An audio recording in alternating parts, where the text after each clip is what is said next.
এছাড়া আর যত দেখেন এখন সব ভণ্ড, সব কি ভণ্ড। আত্রসী, চন্দ্রপুরী, রাজারবাগী, দেওয়ানবাগী, কুতুববাগী, এরপর সুরেশ্বরী, কত যে দরবার আছে আমাদের সমাজে। কোরআন হাদিস যেখানে আছে সেখানে যাব, যে পীরের মুখে দাঁড়িয়ে নাই, যে নামাজ পড়ে না, মাথার মধ্যে জট, শরীরে সালার চট, হাতে গাঞ্জার পট, নারী পুরুষ একত্রিত হয়ে মনের পর্দা বড় পর্দা, মনের বাতি বড় বাতি, বাইরের বাতি মারো লাথি, বাতি বন্ধ হয়ে যায়, নারী পুরুষ একত্রিত জিকির করে, এটা পীরের দরবার না, শয়তানের দরবার। ঠিক কি? পীরের দরবার হতে পারে? কিসের পীর? মুখে দাঁড়িয়ে নামাজ নেই, সে পীর কিসের? যে মুখে দাঁড়িয়ে নাই, নামাজ করে না, গোসল করে না, জট বানিয়ে রাখছে চলে। অজু করলে অজু হয় না, গোসল করলে পানি যায় না মাথার মধ্যে, স্থায়ী ভাবে নাপাক।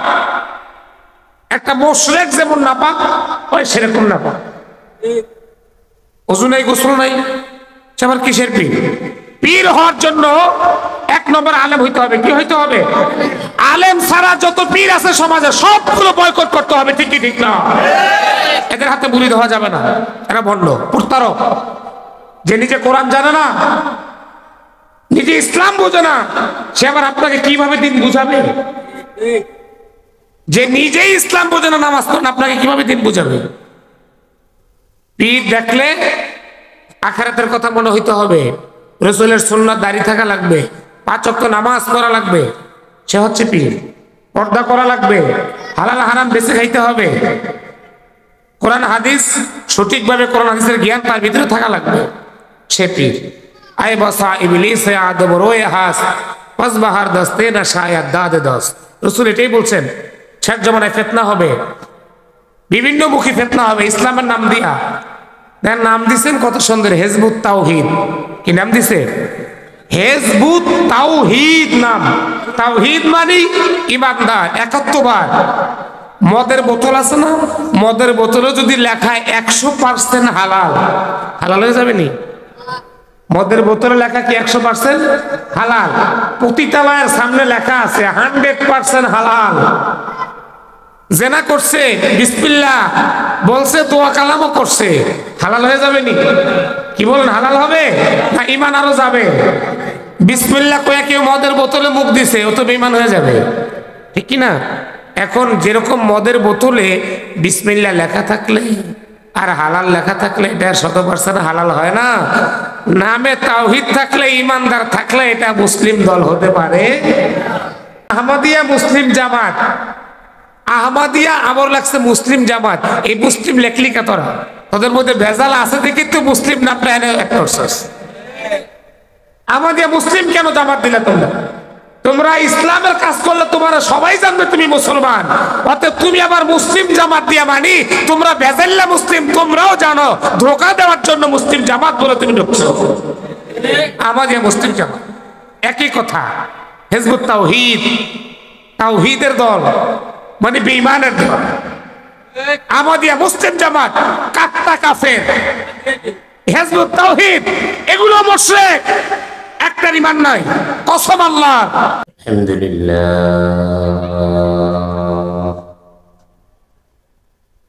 আলহামদুলিল্লাহিল্লাযী খালাকাল ইনসান ওয়া 'আল্লামাহু মিনাল বায়ান।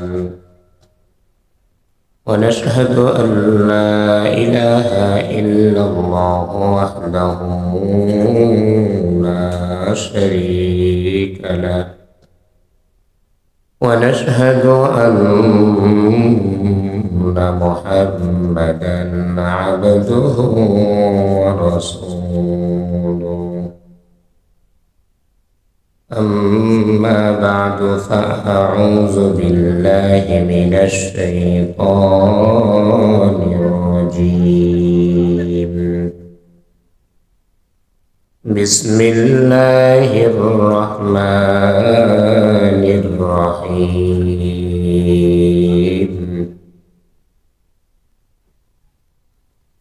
لقد كان لكم في رسول الله أسوة حسنة.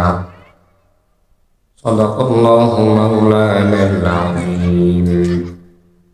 وقال تعالى ما آتاكم الرسول فخذوه وما نهاكم عنه فانتهوا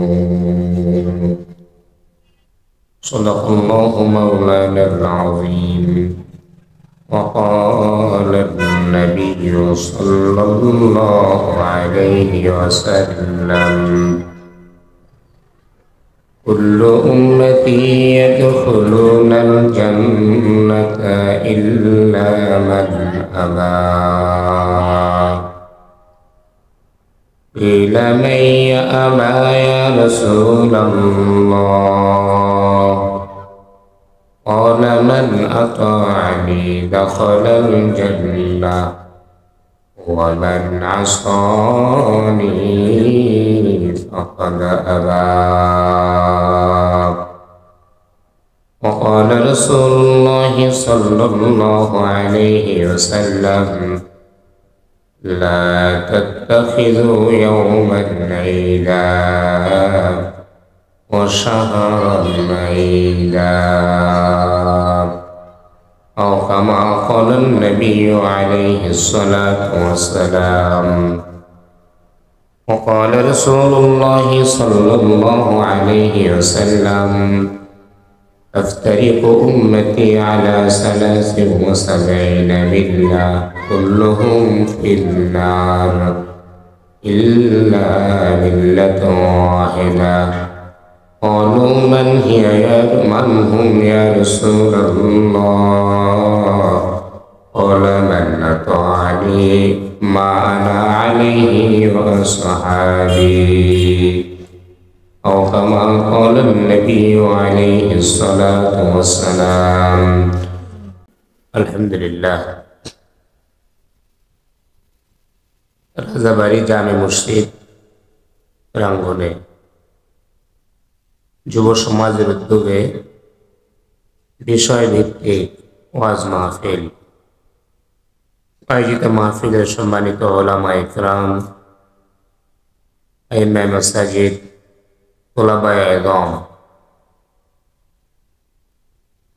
পিতৃ সমতুল্য মুরব্বী বাবা, পর্দার অন্তরের অবস্থানরত সম্মানিত মা ও বোনেরা, সর্বপ্রথম সেই মহান রব্বুল আলামিনের দরবারে শুকরিয়া জ্ঞাপন করছি যে আল্লাহ পাক রব্বুল ইজ্জতুল জালাল দীর্ঘ সময় যাবৎ কোরআন সুন্নাহর আলোচনা শ্রবণ করার সুযোগ আল্লাহ পাক করে দিয়েছেন। আমার পূর্বে আলোচনা করেছেন, নামাজ নিয়ে আলোচনা করেছেন, চমৎকার আলোচনা হযরত মাওলানা মুফতি জাহিদুল ইসলাম সাহেব। এর আগে আলোচনা করেছেন আমার সম্মানিত ওস্তাদ মুহতারাম হযরত মাওলানা মুফতি মিজানুর রহমান সাহেব, মুহতামিম ফজলুল ইসলামী কওমি মাদ্রাসা। আমি হুজুরের ছাত্র, আমার মতো হাজারো ছাত্র হুজুরের হাতে গড়া আছে, বিভিন্ন জায়গায় যারা খেদমতে নিয়োজিত আছেন। আল্লাহ পাক হযরতের নেক হায়াতকে বাড়িয়ে দেন এবং দ্বীনি খেদমত করার তৌফিক আল্লাহ পাক দান করেন। ইসলাম ও মুসলমানের চরম এক ক্লান্তি লগ্নে যখন আমরা মুসলমান নির্যাতিত, নিপীড়িত, উপেক্ষিত, উৎপীড়িত, কোরআন এবং হাদিসের আলোকে সঠিক পথের দিশা পাওয়ার ক্ষেত্রে হাজারো মুসলমান আমরা বিভ্রান্ত, কুফর, শিরক, বেদাত, আল্লাহর নাফরমানির ঘন অন্ধকারে আমরা নিমজ্জিত।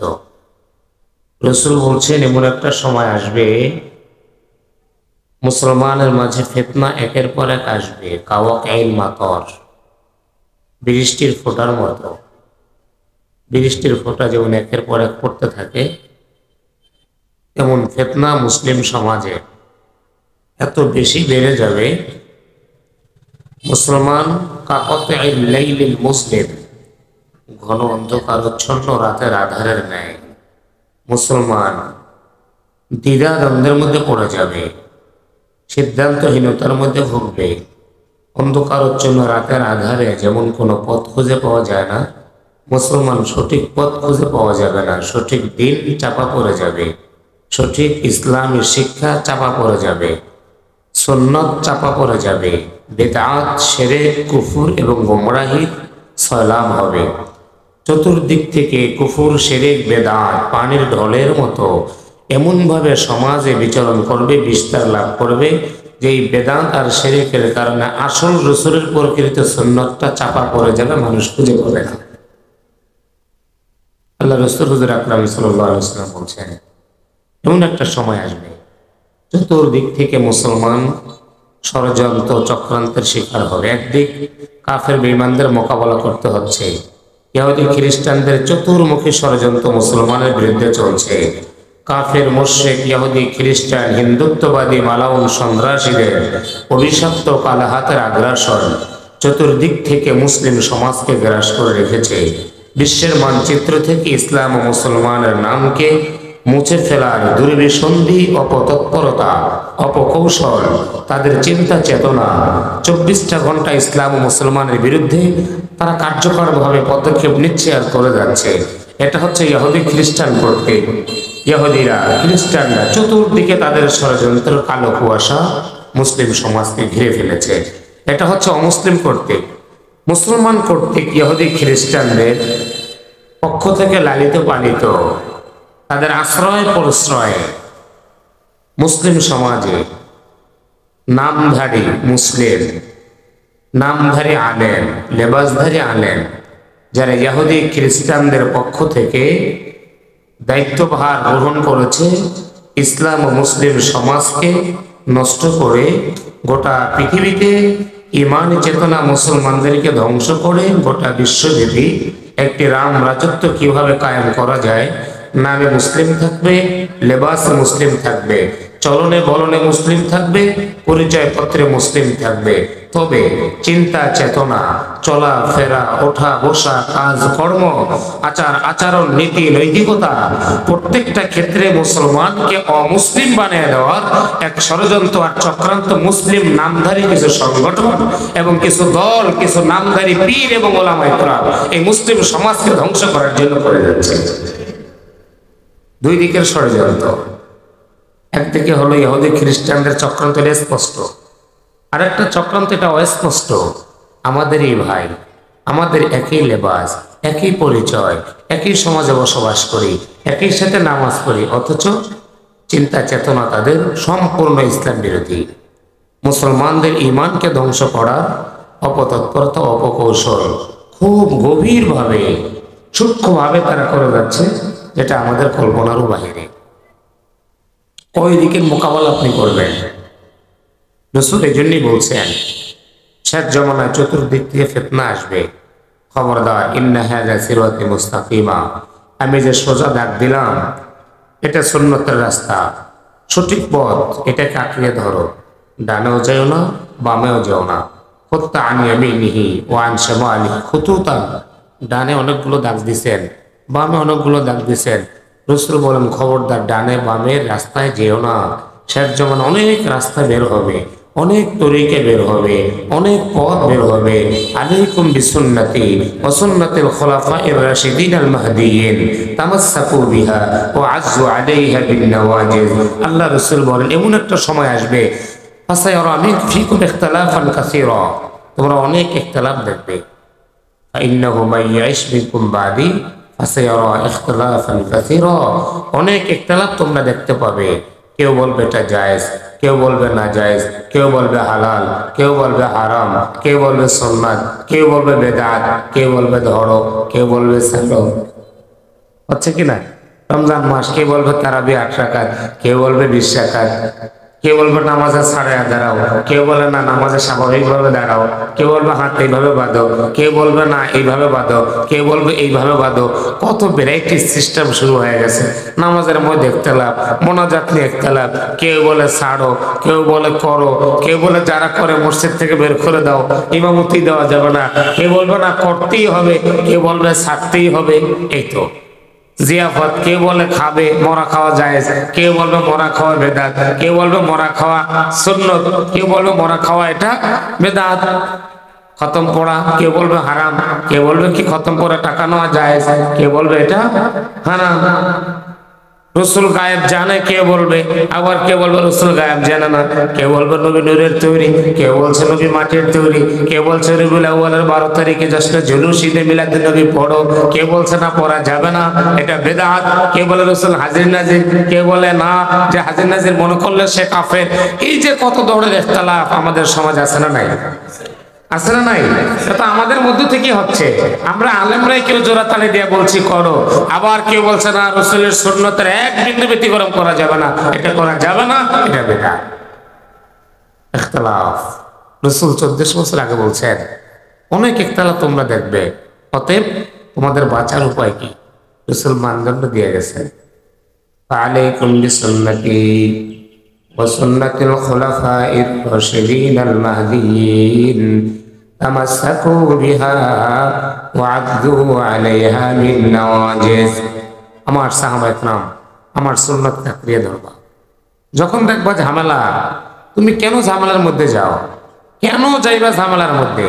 আলাইকুম বিসুন্নতি, আমার সুন্নাত আঁকড়িয়ে ধরো, আমার জীবনীকে ফলো করো, আমার খোলাফায়ে রাশিদিন আবু বকরের জীবনী ফলো করো, ওমরের জীবনী ফলো করো, ওসমানের জীবনী ফলো করো, আলীর জীবনী ফলো করো।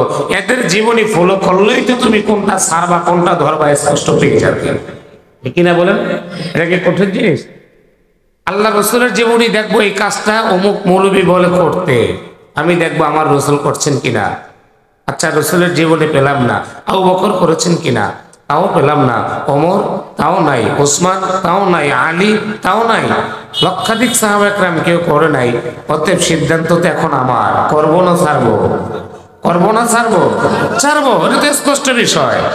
রসুল বলেছেন ইখতিলাফ দেখবা তোমরা, মতবিরোধ দেখা দিবে। উলামাউহুম শাররু মিন তাহতাদিবিস সামা, আলেমরা টাকার পূজারী হয়ে, পেট পূজারী হয়ে সর্বনিকৃষ্ট হবে উলামায়ে কেরাম। তাখরুজুল ফিতনাউ ফীহিম তাউর, উলামায়ে কেরাম টাকার বিনিময়ে ঈমান বিক্রি করবে, অর্থের বিনিময়ে ঈমান বিক্রি করবে, অর্থের বিনিময়ে উলামায়ে কেরাম না হককে হক বানায় ফতোয়া দিবে, জায়েজকে নাজায়েজ বলবে, নাজায়েজকে জায়েজ বলবে, মূর্তি পূজাকে বৈধতা দিবে, মাজার পূজাকে বৈধতা দিবে, শিরককে বৈধতা দিবে, বেদাতকে সুন্নতে পরিণত করে হাজার মানুষকে গোমরা বানাবে। ও মুসলিম জাতি, আলাইকুম বিসুন্নাহ, আমি রাসূলের জীবনী ফলো করো, সাহাবায়ে কেরামের জীবনী ফলো করো, না যা সহজ হিসাব। আপনারা সকলে শিক্ষিত মানুষ, সচেতন মানুষ। আমার রাসূল করছে তো করব, পড়ে নাই করব না, সাহাবারা করছে করব, পড়ে নাই করব না, এই হিসাবটা আগে করবেন। কোনো মৌলবী কোনো কিছু করতে বললে আগে বলবেন ভাই এটা কি রাসূল করেছেন? আচ্ছা সাহাবারা করেছেন, তাবেঈন করেছেন, সাহাবাদের যুগেই আপনি দেখেন যে না তারা করে নাই, তাদের থেকে অনুমোদন নাই। ইবাদত হিসাবে করতে হলে যদি তাদের মধ্যে থেকে না পাওয়া যায়, তাহলে ভাই আমি আপনার কথা শুনতে পারি না। কারণ ইবাদত যদি করতে হয় তাহলে ইবাদত যেটা, এটা রাসূল সাহাবারা ভালো বুঝছে, তারা যেটাকে ইবাদত হিসাবে অনুমোদন দিয়ে গেছে সেটা করব, যেটা করেনি সেটা আমি মানি না। এত যদি নতুন আজরাইলও আসে, জিবরাইলও আসে, ওহী নিয়েও আসে, তাও মানি না। কারণ দিন কমপ্লিট হয়ে গেছে, দিনের মধ্যে আর বিয়োজন আর সংযোজনের কোনো সুযোগ নাই। বহুত আগে আল-ইয়াওমা আকমালতু লাকুম দীনাকুম, রাসূল বলছেন ইসলামকে কমপ্লিট করে দিলাম, এরপর আর বাড়ানোর কমানোর কোনো সুযোগ নাই। স্পষ্ট রাসূল বলছেন ইত্তাবিউ, যা যা আমি রাসূল দিয়ে গেছি তোমরা এখন অনুসরণ করো। ইত্তাবিউ, অনুসরণ করো। ওয়ালা তাবতাদিউ, নতুন জিনিস আবিষ্কারের সুযোগ নাই, নতুন আবিষ্কার করো না। ফাকাদ কাফাইতুম, আমি রাসূল যা দিয়ে গেছি জান্নাতে যাওয়ার জন্য যথেষ্ট। নতুন দিয়ে কি করবে তোমরা? কেন নতুনটা করতে যাও? কেন ইসলামকে জোড়াতালে দিতে চাও? কেন একটু বাড়াইতে যাও? কেন ল্যাস লাগাইতে যাও? এগুলো সবাই যদি ল্যাস লাগানো শুরু করে, ইসলাম তো আর ইসলাম থাকবে না। ইসলাম থাকবে নি? ইসলাম থাকবে না। রাসূল বলছেন যা যা করলে তোমরা জান্নাতে যাবে এবং যা যা করলে জাহান্নামী হয়ে যাবে। কোন কাজ করলে জান্নাতে যাবে, কোন কাজ করলে তোমার থেকে জান্নাত দূরে সরে যাবে, কদ বুয়িনা লাকুম, সব আমি রাসূল স্পষ্ট করে বর্ণনা করে দিয়েছি। অতএব জান্নাতের পথের কাজ করবা না জাহান্নামের কাজ করবা, এটা তোমাদের ব্যাপার। তোমাদের জান্নাতে যাইতে যা যা লাগবে আমি রাসূল হাতে কলমে প্র্যাকটিক্যালে সব দেখায় দিয়ে গেছি। অতএব নতুন করে কোনো জিনিস করা লাগবে না।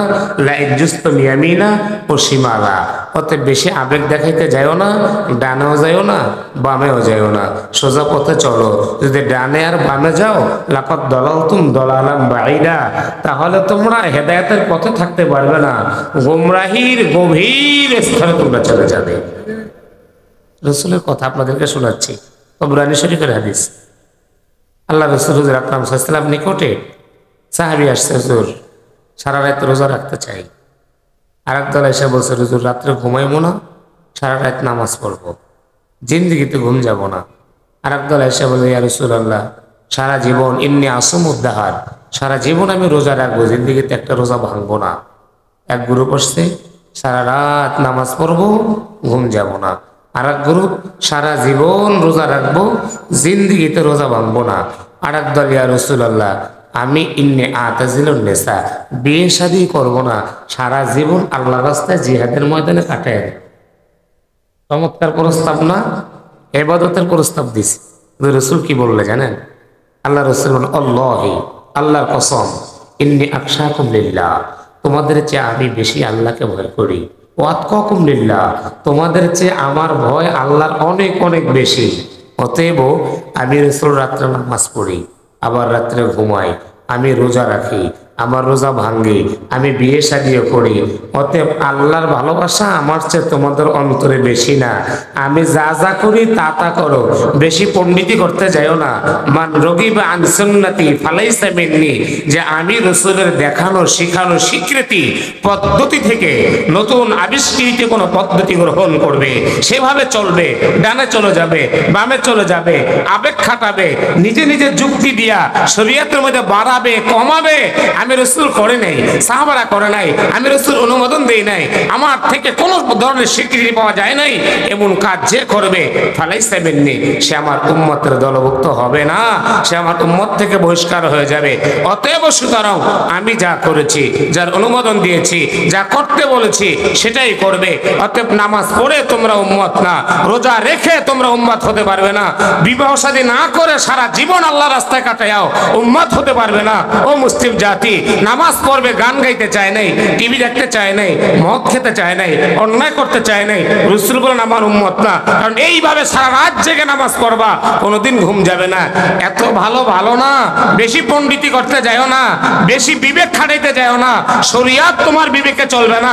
এটা শ্বশুর বাড়ির মুরগি রান্না করে খাওয়া না, মন মতো তেল দিবা, মন মতো মরিচ দিবা, তুমি ঝাল বেশি খাও ঝাল দিবা, তোমার একটু বাড়াইতে মনে চাইলো বাড়াই দিলা। শরীয়ত আমি রাসূল কর্তৃক স্বীকৃত পদ্ধতি ছাড়া এক বিন্দু পরিমাণ ডানে বামে গেলে এটা গোমরাহির পথ, এটাই হেদায়েতের পথ হতে পারে না। এর দ্বারা মানুষ গোমরাহ হবে, আল্লাহর জাহান্নামে চলে যাবে। মান রগিবা আন সুন্নতি ফালাইসা মিন্নি। সাহাবায়ে কেরাম কঠোর ছিলেন অনেক।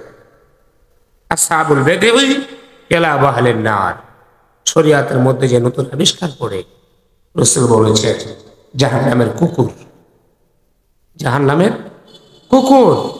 মান আহদাসা হাদাসান আও আওয়া মুহদাসান ফালাইহি লানাতুল্লাহ, যারা নতুন জিনিস আবিষ্কার করে শরীয়তে, যেটা আমি রাসূল থেকে অনুমোদন নাই, ফালাইহি লানাতুল্লাহ, এর উপর আল্লাহর লানত। কেন? সে যেন দাবি করলো মুহাম্মদ এটা বোঝে নাই, এজন্য মুহাম্মদ এটা করে নাই। এটা করা ভালো ছিল, এটা যেহেতু করে নাই, অতএব মুহাম্মদের রেখে যাওয়া অসম্পূর্ণ জিনিসটাকে আমি আজকে করে কমপ্লিট করে দিলাম। আর মানে মনে হচ্ছে সে নতুন নবী দাবি করলো, যে নবী যেটা পারে নাই আমি সেটা করলাম। এই জন্য ভাইও আমরা মানব সহজ জিনিস। রাসূল বলেছেন কে কি বলুক না বলুক এত কিছু শোনার টাইম নেই। তারাকতু ফীকুম আমরাইন, দুইটা জিনিস তোমাদের মাঝে আমি রাসূল রেখে গেলাম, আল্লাহর কিতাব ও সুন্নাত রাসূলি, রাসূলের হাদিস। তোমাদের সামনে আছে কোরআন, তোমাদের সামনে আছে সুন্নাহ। অতএব সেটা দেখো, এই দুইটা জিনিস যদি তোমরা আঁকড়িয়ে ধরতে পারো, গোটা পৃথিবীর কোন শক্তি তোমাকে পথভ্রষ্ট করিতে পারিবে। অতএব এত মৌলিক বিষয়গুলো রাসূল আমাদের সামনে বলে গেছেন। আর রাসূল তো জানতেন শেষ জমানায় কি হবে, আল্লাহ জানায় দিয়েছেন সব। এই জন্য স্পষ্টভাবে রাসূল আমাদের সামনে বলে গেছেন। এরপরে যদি বিষয়গুলো আমরা না বুঝি, তাহলে তো আমাদের বদকিসমত ছাড়া আর কিছুই না। জোড়া তালের মধ্যে যাওয়া যাবে না, মনে থাকবো তো ইনশাআল্লাহ। রাসূল সাহাবা একরামের জীবনী আমরা ফলো করব, তাদের জীবনী যেভাবে হয়েছে আমরা সেভাবে আমাদের জীবনকে পরিচালনা করব। এবার আসুন আল্লাহ রাসূল হুজুর আকরাম সাল্লাল্লাহু আলাইহি ওয়াসাল্লামের মৃত্যুর সময়ের ইতিহাস বুখারী থেকে আমি বর্ণনা করব, অন্য কিতাবে যাওয়ার সময় নেই। আল্লাহ রাসূল হুজুর আকরাম সাল্লাল্লাহু আলাইহি ওয়াসাল্লাম অসুস্থ দীর্ঘদিন। রবিউল আউয়ালের 7 তারিখ বুধবার, বৃহস্পতিবার, শুক্রবার, শনিবার আল্লাহ রাসূল প্রচন্ড অসুস্থ। হঠাৎ করে ওকানাত ফি বাইতি উম্মে সালমা রাদিয়াল্লাহু তাআলা আনহা, উম্মে সালমার ঘরে রাসূল অবস্থান করতেছিলেন। হঠাৎ করে সাহাবা ইকরামকে বললেন, সাহাবা ইকরাম ইন্নী উরিদু আন নাজুরা শুহাদা উহুদ। সাহাবা ইকরাম, আমি উহুদের ময়দানে যারা শাহাদাত বরণ করেছে তাদের কবরটা আমি জিয়ারত করতে চাই, তোমরা একটু নিয়ে চলো। রাসূলকে নিয়ে চললেন, উহুদের কবর জিয়ারত করলেন। জিয়ারত করার পর আল্লাহ রাসূল বললেন, খুব কান্না করতেছে রাসূল। সাহাবারা বললেন, মা ইউবিকিকা ইয়া রাসূলুল্লাহ, রাসূল আপনি কেন কান্না করছেন? আল্লাহ রাসূল বললেন, ইশতাকতু লিইখওয়ানি, আমার ভাইদের জন্য আমি কান্না করি। সাহাবারা বললেন, আওয়ালাসনা ইখওয়ানুনা ইয়া রাসূলুল্লাহ, রাসূল আমরা কি আপনার ভাই না? বলে না। আনতুমা সাহাবী, তোমরা আমার সাহাবী, তোমরা আমার ভাই না। বলে তাহলে আপনার ভাই কারা? বলে আল্লাযীনা ইয়াতুনা মিন বাদি ওয়া লাম ইয়ারাউনি, যারা আমি রাসূলের পরে আসবে, আমাকে দেখে নাই তবে না দেখে আমার উপর ঈমান আনবে, মুখে দাড়ি রাখবে, আমি রাসূলের ভালোবাসায় টুপি পরবে, আমি রাসূলের ভালোবাসায় তার জীবনকে পরিচালনা করবে, আমি রাসূলের আদর্শ মতো আমি রাসূলকে মানবে, রাসূলকে অনুসরণ করবে। তবে আমি রাসূলকে তারা দেখে নাই, যারা আমাকে না দেখে অনুসরণ করবে, আমার ভালোবাসা অন্তরে লালন করবে, তারাই আমার কলিজার ভাই, তাদের জন্য আমি কান্না করছি। আল্লাহ রাসূল হুজুর আকরাম সাল্লাল্লাহু আলাইহি ওয়াসাল্লাম এরপরে দুইজন সাহাবার কাঁধে ভর করে উম্মে সালমা রাদিয়াল্লাহু তাআলা আনহার কামরায় চলে আসলেন। এসে উম্মে সালমাকে বলেন, উম্মে সালমা ইজমাউনি যাওজাতি, আমার স্ত্রীগুলোকে জমা করো, সকলকে ডাকো। ডাকছে, 7 তারিখের ঘটনা, সকলে আসছে। তোমরা আমাকে অনুমতি দাও, আন উমাররিদা ফি বাইতি আয়েশা রাদিয়াল্লাহু তাআলা আনহা, যে আমি আমার অসুস্থতার দিনগুলো আমার স্ত্রী আয়েশার ঘরে আমি কাটাতে চাই। তোমাদের অনুমতি ছাড়া কাটালে তো হক নষ্ট হবে, গুনাহ হবে, এই জন্য সেখানে যেতে চাই, তোমরা আমাকে একটু অনুমতি দাও। অনুমতি প্রদান করলেন সকলে। আল্লাহ রাসূল যে যাবে, আলাম ইয়াস্তাকিল কিয়াম, রাসূল বসা থেকে দাঁড়াতে পারে না। আলাম ইয়াস্তাতিল কিয়াম, রাসূল বসা থেকে বাবা দাঁড়ানোর ক্ষমতা হারিয়ে ফেলছে। আল্লাহর রাসূল হযরত ইবনে আব্বাস আর আলী মুর্তাজা দুইজনের কাঁধের মধ্যে নবী ভর করে আম্মা জান আয়েশা রাদিয়াল্লাহু তাআলা আনহার কামরার মধ্যে রওনা দিলেন। ইতির মধ্যে বাবা মাগরিবের আজান হয়ে যায়। মাগরিবের নামাজের জন্য আল্লাহ রাসূল মুহাম্মদ আরবি এবার কামরা থেকে বের হয়ে মসজিদের দিকে গমন করবেন। আল্লাহ রাসূল ইস্তাদা ওয়াজহ রাসূল নবী সাল্লাল্লাহু আলাইহি ওয়াসাল্লাম, রাসূলের মাথার মধ্যে প্রচন্ড ব্যথা। আল্লাহ রাসূল আলী আর ফজল ইবনে আব্বাস রাদিয়াল্লাহু তাআলা আনহু দুইজনের কাঁধের মধ্যে ভর করে আসিবুন রাসিহি ফি বারজিহি, রাসূলের মাথার মধ্যে পট্টি বাঁধা, ব্যথার কারণে মাথার মধ্যে পট্টি বাঁধলেন। পট্টি বাইধা আল্লাহ রাসূল দুইজনের কাঁধের মধ্যে ভর করে পা পা হাঁটি হাঁটি মসজিদের দিকে নবী গমন করলেন। ফাসাল্লাল মাগরিবা, বুখারীর বর্ণনা, ওয়া আসিবুন ফি রাসিহি ফামা সাল্লাহা বাদু হাত্তা লাকাল্লাহু আযজা ওয়া জাল। আল্লাহ রাসূলের এটাই হলো শেষ নামাজ, মাগরিবের নামাজ এটাই শেষ নামাজ।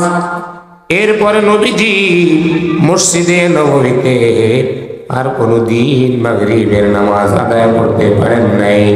আল্লাহ রাসূল মাথার মধ্যে পট্টি বাইদা বাবা মাগরিবের নামাজ আদায় করলেন।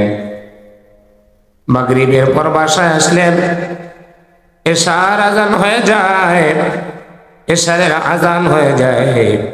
মসজিদে যাবে, নবী একবার উঠে বেহুশ হয়ে পড়ে যায়, আর একবার উঠে নবী বেহুশ হয়ে পড়ে যায়।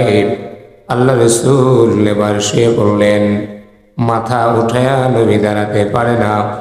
আয়েশা রাদিয়াল্লাহু তাআলা আনহাকে বলেন, আয়েশা রে আসাল্লান নাস, ও আয়েশা মসজিদে নবীতে সাহাবায়ে কেরাম কি নামাজ আদায় করছেনি? সাহাবারা কি নামাজ আদায় করছেনি? আয়েশা বলেন, হুম ইয়ান্তাযিরুন ইয়া রাসূলুল্লাহ ইয়া হাবিবাল্লাহ, নবীজি সাহাবায়ে কেরাম আপনার ইমামতি ছাড়া নামাজ আদায় করতে চায় না। হে রাসূল, সকল সাহাবায়ে কেরাম মসজিদের মধ্যে বসে আছে, শুধু বসেই নাই, হে রাসূল তারা কান্না করতেছে। আল্লাহ রাসূল মুহাম্মদ আরবি আয়েশা রাদিয়াল্লাহু তাআলা আনহাকে বললেন, আয়েশা ইরফাইল হিজাব, আয়েশা তুমি পর্দাটা সরায় দাও। আয়েশা পর্দা সরায় দিলেন। আল্লাহ রাসূল তাকালেন, হাজার হাজার সাহাবায়ে কেরাম মসজিদে নববীর মধ্যে সারিবদ্ধভাবে বসে আছে। আল্লাহ রাসূল আবু বকরকে বললেন, ও আয়েশা মুরু আবা বকরিন ইউসাল্লা বিন্নাস, আয়েশা তুমি তোমার বাবা আবু বকরকে বলো তার ইমামতিতে মসজিদে নববীর মধ্যে যেন নামাজ আদায় হয়ে যায়। আবু বকর রাদিয়াল্লাহু তাআলা আনহু ইমামতির জায়গায় দাঁড়ালেন।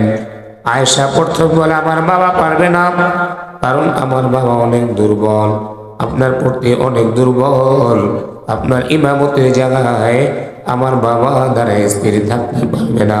আল্লাহ রাসূল ধমক দিলেন। আবু বকর ইমামতির জায়গায় দাঁড়িয়ে নামাজ আদায় করলেন।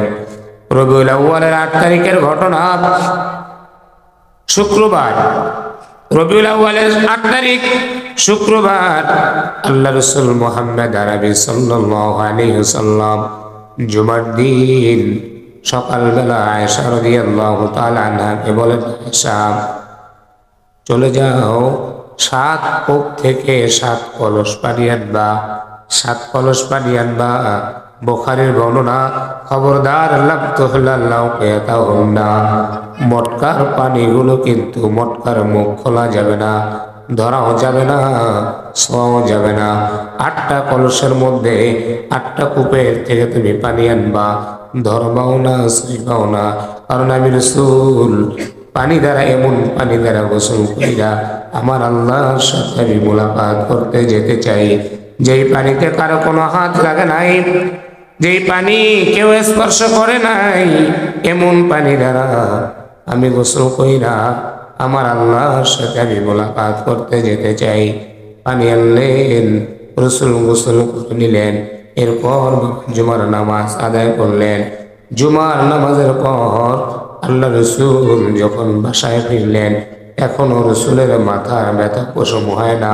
ফাতেমা জাহরা রাদিয়াল্লাহু আনহা রাসূলের হাতটা ধরলেন, হাতটা ধইরা ফাতেমা হাতটা রাসূলের হাতটা পানির মধ্যে ভিজাইয়া আল্লাহ রাসূল মুহাম্মদ আরবির হাত রাসূলের মাথার মধ্যে বারবার মোচন করে দেন।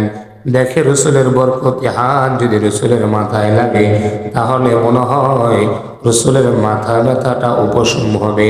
তারপরও বাবা মাথা ব্যথা ভালো হয় না। আল্লাহ রাসূল মুহাম্মদ আরবি 7 কলস পানি মাথায় ঢাললেন, কোনোভাবেই মাথা ব্যথা ভালো হয় না। আল্লাহ রাসূল হুজুর আকরাম সাল্লাল্লাহু আলাইহি ওয়াসাল্লাম শুক্রবার গেল, শনিবার গেল, রবিবার আরো ব্যথা বেড়ে গেল। আল্লাহ রাসূল মুহাম্মদ আরবি আয়েশা রাদিয়াল্লাহু তাআলা আনহাকে বললেন, আয়েশা আসুরাল লুগাত ফিল মসজিদিন নববী, আয়েশা রে মসজিদের মধ্যে এমন যেন অনেক কান্নার আওয়াজ শোনা যায়, অনেক অনেক সরবল্লার কথাবার্তার আওয়াজ শোনা যায়। ও আয়েশা মসজিদের মধ্যে কেন এত সরবল আমাকে জানায় দাও। আয়েশা রাদিয়াল্লাহু তাআলা আনহা আল্লাহর নবীকে বলেন, নবীজি ইরতাজ্জাতিল বুকা ফিল মদিনাতিল মুনাওয়ারা, নবীজি মদিনার অলিতে গলিতে আপনার অসুস্থতার কারণে কান্নার রোল মদিনার ময়দানে পড়ে গেছে। সাহাবায়ে কেরাম মসজিদের মধ্যে কান্না করে নবীজি, হাজার হাজার সাহাবায়ে কেরাম মসজিদে নবী, মসজিদের মধ্যে নবী কান্নার রোল পড়ে যায়। আল্লাহ রাসূল মুহাম্মদ আরবি বলে, আলীকে ডাকো, ফজল ইবনে আব্বাসকে ডাকো। দুইজন সাহাবীর কাদের মধ্যে ভর করে আল্লাহ রাসূল বাবা মসজিদের মধ্যে ভ্রমণ করলেন। রাসূল একা হাঁটতে পারে না, ফাসাইদাল মেম্বারে নবী বসে গেলেন। ওকানা আখিরু কালামি রাসূলিল্লাহি সাল্লাল্লাহু আলাইহি ওয়াসাল্লাম, আল্লাহ রাসূল জীবনের শেষ ওসিয়াত, রাসূল এবার মেহরাবে, এটাই রাসূলের শেষ ওসিয়াত। কানা আখিরু ওসিয়াতি রাসূলিল্লাহ সাল্লাল্লাহু আলাইহি ওয়াসাল্লাম, রাসূলের জীবনের শেষ ওসিয়াত আল্লাহ রাসূল মেহরাবের মধ্যে বসে করলেন। চারটা ওসিয়াত আল্লাহ রাসূল করেছেন। আল্লাহ রাসূল মুহাম্মদ আরবি ওখানে বসে সাহাবায়ে কেরামকে বলেন, ও সাহাবায়ে কেরাম, খবরদার খবরদার, তোমরা আমার আনসার সাহাবীদের সাথে ভালো আচরণ করবা, খবরদার তারা যেন কোনোভাবেই কষ্ট না পায়। আনসারীদের ব্যাপার ওসিয়াত করলেন এবং রাসূল বললেন, তোমরা যদি কেউ আমার থেকে কোনো হক পেয়ে থাকো, কারো উপর কোনো জুলুম যদি আমি নবী করে থাকি, জলদি করে দাঁড়িয়ে যাও। ফালিয়াকুতাস মিন্নি ক্বাবলাল কিসাসি ইয়াউমাল কিয়ামা, তাড়াতাড়ি করে তার বদলাটা নিয়ে নাও। কিয়ামতের ময়দানে আল্লাহর আদালতে আমি নবী জালেম হয়ে দাঁড়াতে চাই না। রাসূল বাল্লিগ আন্নিস সালাম, আমার উম্মতদেরকে সালাম পৌঁছে দাও। এইভাবে রাসূল চারটা ওসিয়াত করলেন। আরো বললেন, খবরদার খবরদার, আল্লাহি ইন্নী আখশাকুম লিল্লাহ, আল্লাহর কসম, ইন্নী লা আখশা আলাইকুমুল ফাকরা ওয়ালাকিন আখশা আলাইকুমুদ দুনিয়া, আমি তোমাদের নিয়া দরিদ্রতার ভয় পাই না, আমি তোমাদের নিয়া যেটা ভয় পাই সেটা হলো দুনিয়া। দুনিয়ার পিছনে তোমরা এমন ভাবে পড়ে যাবে, তোমরা দুনিয়ার পিছনে পড়া তোমাদের দিন এবং ঈমানকে দুনিয়ার জন্য তোমরা বিক্রি করে দিবে। ইন্নী আখশাকুম আলাইকুমুদ দুনিয়া, আমি তোমাদেরকে নিয়ে দুনিয়া অনেক ভয় পাই। আলেম হোক, জাহেল হোক, মূর্খ হোক, ছোট আর বড়, সবাই দুনিয়ার পিছনে পড়ে দিনকে দুনিয়ার বিনিময়ে বিক্রি করে দিবে। মুসা আলাইহিস সালাম, আল্লাহ তাকে যুদ্ধের নির্দেশ করলেন যে মুসা জিহাদ করতে হবে মসজিদ আকসা স্বাধীন করার জন্য। জবাবের সাথে আচ্ছা রওনা দিলেন।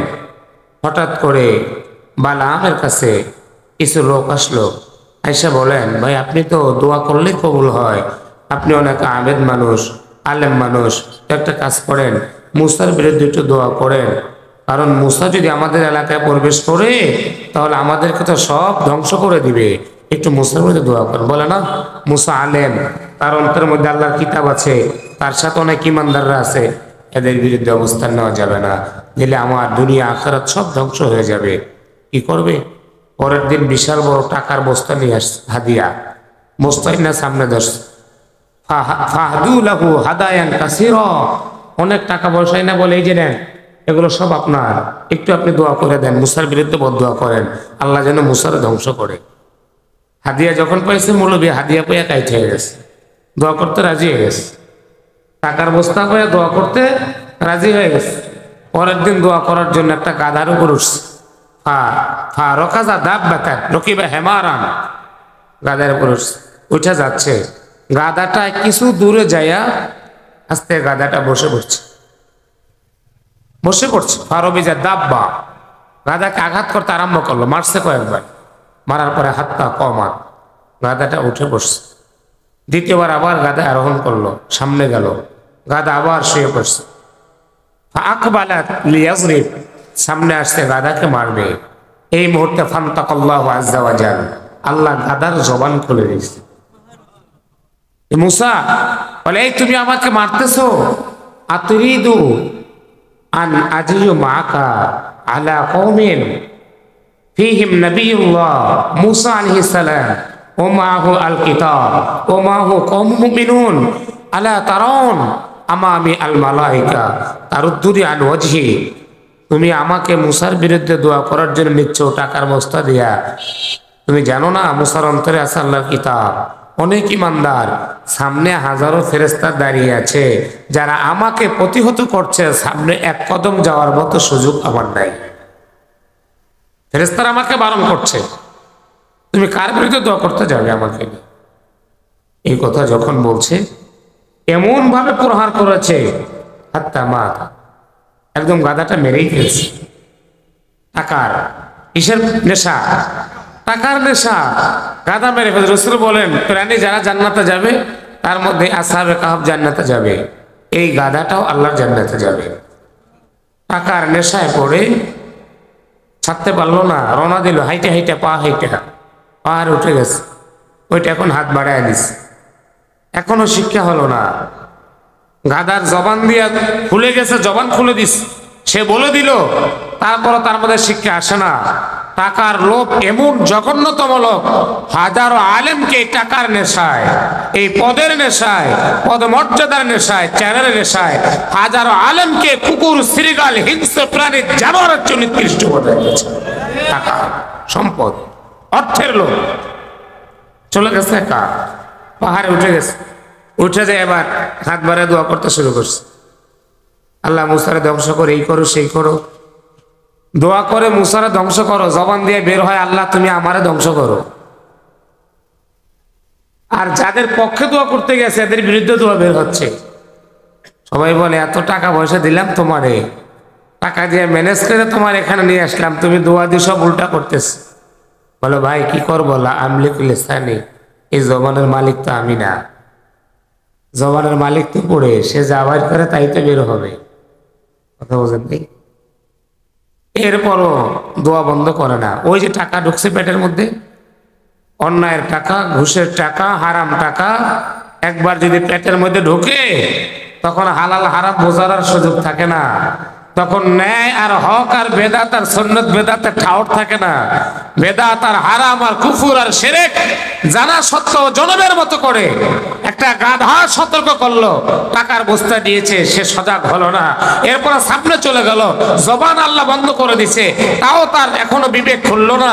আল্লাহ পাক এরপরে জিবরিলের মাধ্যমে জিহ্বাটা টান দিয়া কুকুরের মতো নাভি পর্যন্ত ঝুলে গেছে। আল্লাহ আয়াত নাযিল করছে কোরআনে, আল্লাহ আয়াত আসছে তার ব্যাপারে, ফান্দালা লিসানাহু আলা সাদরি। এই জন্য রাসূল বলেন, আমার উম্মত শেষ জমানায় মানুষ ইমান বিক্রি করবে দুনিয়ার জন্য, দিনকে বিক্রি করবে, হালালকে হারাম বানাবে, হারামকে হালাল বানাবে, সুদকে মানুষ ভোগ করবে। ইন্টারেস্ট মানে নফা মুনাফা, ব্যবসার দ্বারা লাভ হয়, সুদের দ্বারা লাভ হয়। সমস্যা কি? ব্যবসা করলে লাভ হয় না? তো সুদও লাভ হয়, তো ব্যবসা হালাল, সুদ হারাম হইব কা? এটা ছিল কাফেরদের কথা। এটা ছিল কাদের কথা? এটা আবু জাহেলের কথা, আবু লাহাবের কথা, মক্কার মুশরিকদের কথা, সমস্ত ইহুদি খ্রিস্টান আর বেঈমান কাফের মুশরিকদের যুক্তি। এটা কোনো মুসলমানের যুক্তি হতে পারে না। ব্যবসা দ্বারা লাভ হয়, সুদের দ্বারাও লাভ হয়, তবে ব্যবসা হালাল, সুদ এটা হারাম। সুদ হারাম করছেন কে? আল্লাহ নিজে।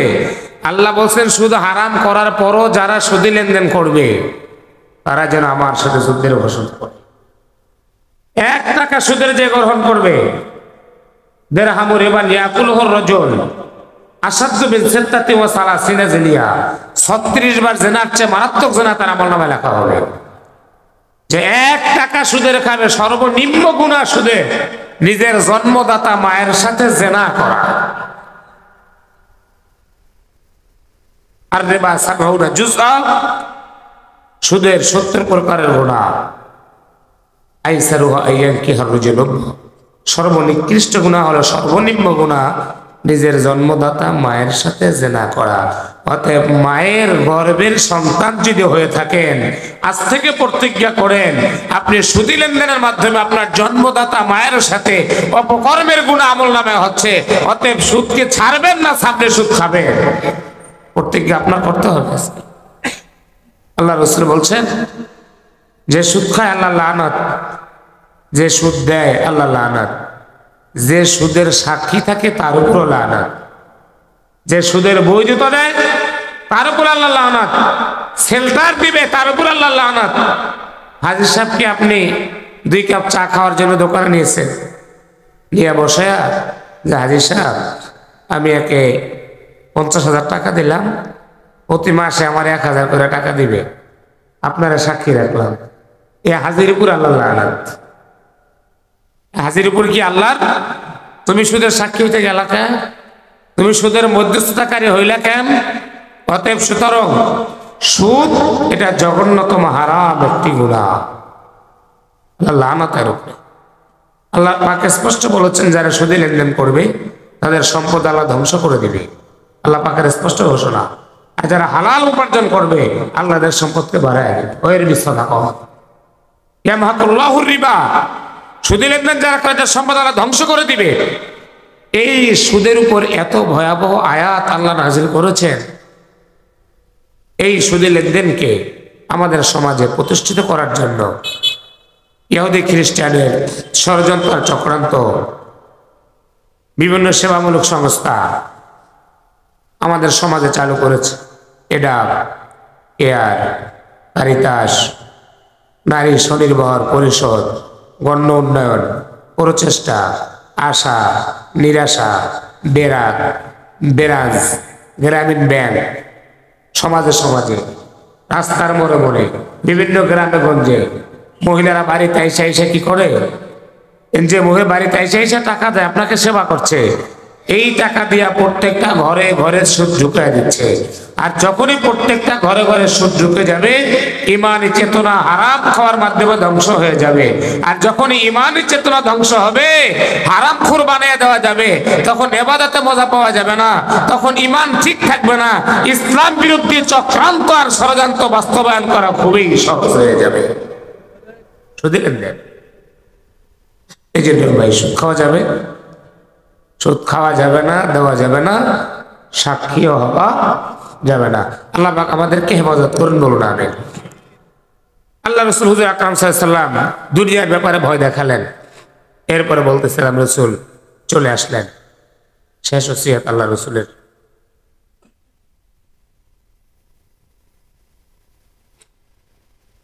রাসূলুল্লাহ সাল্লাল্লাহু আলাইহি ওয়াসাল্লাম বাসায় আসলেন। আয়েশা রাদিয়াল্লাহু তাআলা আনহার কামরায় আল্লাহ রাসূল অবস্থিত। অসুস্থতা বেড়ে যায়। রবিউল আউয়ালের 12 তারিখ, কঠিন অবস্থা দেখেন। রাসূল আরবি সাল্লাল্লাহু আলাইহি ওয়াসাল্লাম ঘরে অসুস্থ, প্রচন্ড মাথা ব্যথা। আয়েশা রাদিয়াল্লাহু তাআলা আনহা সহ আরো অনেক ছিল আম্মাজানরা, সকলকে বের করে দিলেন। অন্যান্য যারা ছিল তাদেরকে বের করে দিলেন। বলে আখরিজু মান ইনদি ফিল বাইত, ঘরের মধ্যে যারা আছে সকলকে বের করে দাও। আনামা আলা সদরি জাওজাতিহি আয়েশা রাদিয়াল্লাহু তাআলা আনহা, নবীজি আয়েশা রাদিয়াল্লাহু তাআলা আনহার সিনার মধ্যে নবী মাথাটা লাগাইয়া সুন্দর মতো ট্যাক লাগাইয়া আল্লাহ রাসূল মুহাম্মদ আরবি সুন্দর মতো রসুল ঘুম যাচ্ছেন। নাম আলা সদরি জাওজা, আয়েশা আম্মা জান তার সিনার মধ্যে রসুলের মাথাটা লাগাইয়া আল্লাহ রসুলকে ঘুম পড়ায় দিলেন। নবীজি কিছুক্ষণ পর বাবা শুধু হাতটা উপরের দিকে উঠায়, আবার হাতটা নিচের দিকে নামায়, একবার উপরের দিকে তাকিয়ে থাকে, আর একবার নবী নিচের দিকে তাকায়, হাত নামায়, আবার বাবা হাত উঠায় দেয়। এইভাবে চলতেছে দীর্ঘ সময় পর্যন্ত। আল্লাহ রসুল মুহাম্মদ আরবি জানায় দেন, আয়েশা বলেন সামিতু মিন নুযাইয়া, আমি আমার কান আল্লাহ রসুলের জবানের সাথে লাগাই দিলাম। রসুল কল মা কল, আমি বুঝি না কি যেন জবান দ্বারা বলে। আমার কান যখন আমি লাগাই দিলাম, আমি শুনতে পেলাম আল্লাহ রসুল জবান দ্বারা বলে, লা ইলাহা ইল্লাল্লাহ ইন্না লিল মাউতি লাসাকরাত। আল্লাহ ছাড়া কোনো মাবুদ নাই, মৃত্যু যন্ত্রণা অনেক ভয়াবহ যন্ত্রণা। একবার হাত উঠায়, আরেকবার বাবা হাতটা নামিয়ে দেয়। আয়েশা রাদিয়াল্লাহু আনহা বলেন, এইভাবেই দীর্ঘ সময় চলছে। হঠাৎ করে জিবরিল আলাইহিস সালাম ঘরের দরজার সামনে আসলেন। রাসূল আরবির সামনে এসে বললেন, ইয়া রাসূলুল্লাহ, ইন্না মালাকুল মাউত আলাল বাব লাম ইস্তাযিন ক্বাবলাকা মিন আহাদিন। ইয়া রাসূলুল্লাহ, মালাকুল মাউত নবী দরজার সামনে দাঁড়িয়ে আছে, আপনার পূর্বে নবী কারো নিকট অনুমতি চায় নাই, শুধুমাত্র আপনার নিকট অনুমতি চায়। আল্লাহ রসুল অনুমতি প্রদান করলেন। ফাকামা ইনদা রাসি, রসুলের মাথার পাশে দাঁড়িয়ে যায়। আজরাইল রসুলের মাথার পাশে দাঁড়িয়ে যায়। আল্লাহ নবীকে বলে, নবীজি, খায়্যারাকা বাইনাল বাকা ওয়া বাইনাল লাকা।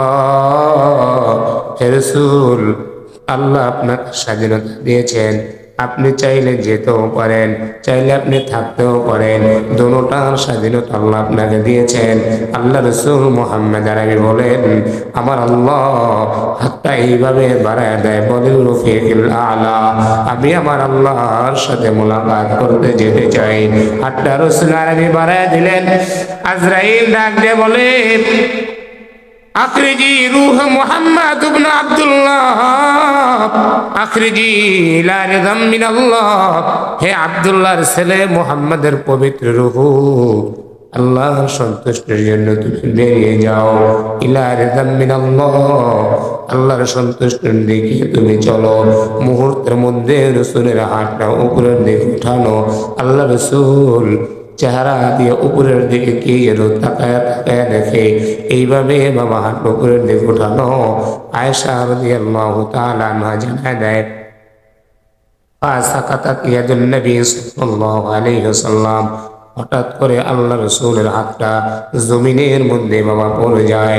যখন রসুলের হাত জমিনের মধ্যে পড়ে যায়, আমি আয়েশা, আমি দেখলাম সাকুলাত রাসূহু আলাইয়া, নবীজির মাথাটা এত সময় হালকা ছিল।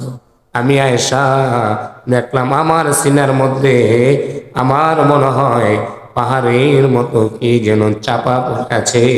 এতটা বার রসুলের মাথা মোবারক হয়ে যায়। সাকুলাত রাসূহু আলা সদরি, অনেকটা বাবা ভারী ভারী অনুভব হয়। আয়েশা জানিয়ে দেন, আমার আর বুঝতে বাকি নাই, কদ মাতান নবী সাল্লাল্লাহু আলাইহি ওয়াসাল্লাম, নবীজি মনে হয় দুনিয়া থেকে বিদায় গ্রহণ করেছেন। লাম আদরি মা ফাল, আমি কি করব আমি বুঝি না, কোন দিকে যাব বুঝতে পারি না, কাকে বলবো তাও আমি জানি না। পাগলের মতো ঘরের মধ্যে ছোটাছুটি করতে আরম্ভ করলাম। একবার ডানে যায়, একবার বামে যায়, কাকে বলবো তাও বুঝি না। আল্লাহ রসুল মুহাম্মদ আরবিকে ঘরের মেঝেতে সুন্দর মতো টান করে শোয়াইয়া ইরফারফাল হিজাব, পর্দাটা সরাইয়া মসজিদ নববীর সাহাবায়ে কেরামকে জানায় দেয়, সাহাবায়ে কেরাম, কদ মাতা মুহাম্মদ সাল্লাল্লাহু আলাইহি ওয়াসাল্লাম, মুহাম্মদ দুনিয়ায় নাই, মুহাম্মদ দুনিয়া থেকে বিদায় গ্রহণ করেছে। সাহাবায়ে কেরাম যখন এই আওয়াজ শুনলেন, কান্নার রোল পড়ে যায় মসজিদে নববীতে। ওমর ইবনুল খাত্তাব রাদিয়াল্লাহু তাআলা আনহু তরবারিটা বের কইরা চতুর্দিকে ঘুরে রবিউল আউয়ালের 12 তারিখে ওমর ঘোষণা দেয়, মান ক্বাল ইন্না মিনাল মুনাফিকিন ইয়াজআমুনা আন্না মুহাম্মাদান মাত। অনেক অনেক মুনাফিকরা বলে নবী নাকি মারা গেছে। আল্লাহর কসম, নবী মরে নাই, নবী মরতে পারে না। আল্লাহর সাথে কথা বলার জন্য গেছে, আমার নবী সময় মতন ফিরে আসবে। যারা বলবা আল্লাহর নবী মারা গেছে, আজরিবে উনুকা, আমি তাদের গর্দানটা উড়াইয়া দিব। ওমর বাবা পাগলের মতো কান্না করে আর দৌড়াদৌড়ি করে আর পাগলামি করতে আরম্ভ করেছে। ওমর ফাতেমাতুজ জাহরা রাদিয়াল্লাহু তাআলা আনহা ফাতেমা জাহরা আল্লাহ রাসূল মুহাম্মদ আরবির নাসের সামনে বসা ফাতেমা রাসূলের মাথাটা এইভাবে একবার বুকের মধ্যে চেপে ধরে বলে, ও আবাতা আজাবা রাব্বান দাআ, তুমি তো আল্লাহর ডাকে সাড়া দিয়ে চললা, ইলা জান্নাতুল ফিরদাউস মাওয়া, জান্নাত তোমার ঠিকানা, জান্নাতের দিকে চলে গেলা। ইলা আজাবা রাব্বান দাআ জান্নাতুল ফিরদাউস মাওয়া, তুমি তো জান্নাতের দিকে চললা, আমাদেরকে এতিম বানায়া দুনিয়ায় রেখে গেলা। ফাতেমা পাগলের মতো কান্না করে। আবু বকর রাদিয়াল্লাহু তাআলা আনহু ঘরে না, আবু বকর খবর পেয়ে আসছে, মসজিদে ঢুকলেন, ওমরের পাগলামি দেখলেন, সাহাবায়ে কেরাম পাগলামি করে। আবু বকর রাদিয়াল্লাহু আনহু সোজা নিজের মেয়ের কামরা ফাতেমা আয়েশা রাদিয়াল্লাহু তাআলা আনহা এই কামরার মধ্যে বাবা আবু বকর প্রবেশ করলেন। আবু বকর প্রবেশ করে আল্লাহর নবীকে যায় দেখেন, বুখারীর বর্ণনা, মুসাজ্জা ইলা নাহিয়াতিল বাইত, ঘরের একটা মেঝেতে ঘরের কোণার মধ্যে আল্লাহ রাসূলকে টান করে শোয়া রাখা হয়েছে। ওয়ালাইহি বুরদুন মিন হিমারিন, রাসূলের শরীরের মধ্যে একটা চাদর দিয়ে ঢাকা। আবু বকর রাদিয়াল্লাহু তাআলা আনহু রাসূলের সামনে যায় বসলেন। আশাফাল বুরদান ওয়াজহি রাসূলিল্লাহ, রাসূলের চেহারা থেকে কাপড় মোবারক সরালেন, কাপড় মোবারক চেহারা থেকে সরালেন। ফাকাব্বালা আলা ওয়াজা ইয়াদাইহি আলা সুদগাই রাসূলিল্লাহ, আবু বকর রাসূলের চেহারাটা যখন দেখলেন, ইয়াতালালা ওয়াজহা, পূর্ণিমার চাঁদের ন্যায় চেহারার মধ্যে বাবা ঝলক মারতেছে। আবু বকর চেহারার মধ্যে পাগলের মতো একটা চুমু খেয়ে নিলেন, হাত দুটো রাসূলের দুই কানের উপরে রাখলেন, কপালের মধ্যে চুমু খাইলেন। আকাম্মা আবু সিদ্দিক রাসূলকে বুকের মধ্যে জড়ায় নিতে চায়।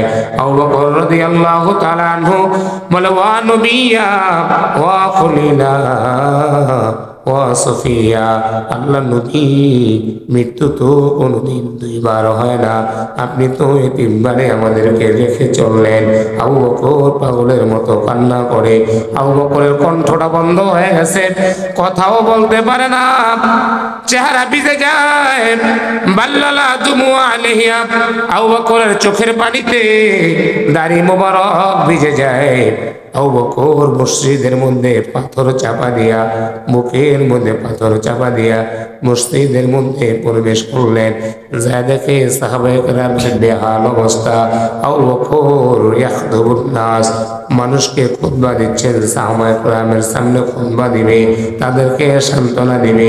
এই সান্ত্বনা দিতে যায় আবু বকর রাদিয়াল্লাহু আনহু, মুসনাদ আহমদের বর্ণনা, এই রবিউল আউয়ালের 12 তারিখ সান্ত্বনা দিতে যায় খনাকা আবু বকর রাদিয়াল্লাহু তাআলা আনহু সালাসা মাররা, তিনবার আবু বকরের কণ্ঠ নালী বন্ধ হয়ে যায়, বারবার কথা বলে, চোখের পানিতে চেহারা মোবারক ভিজে যায়, কণ্ঠ নালী বন্ধ হয়ে আসে।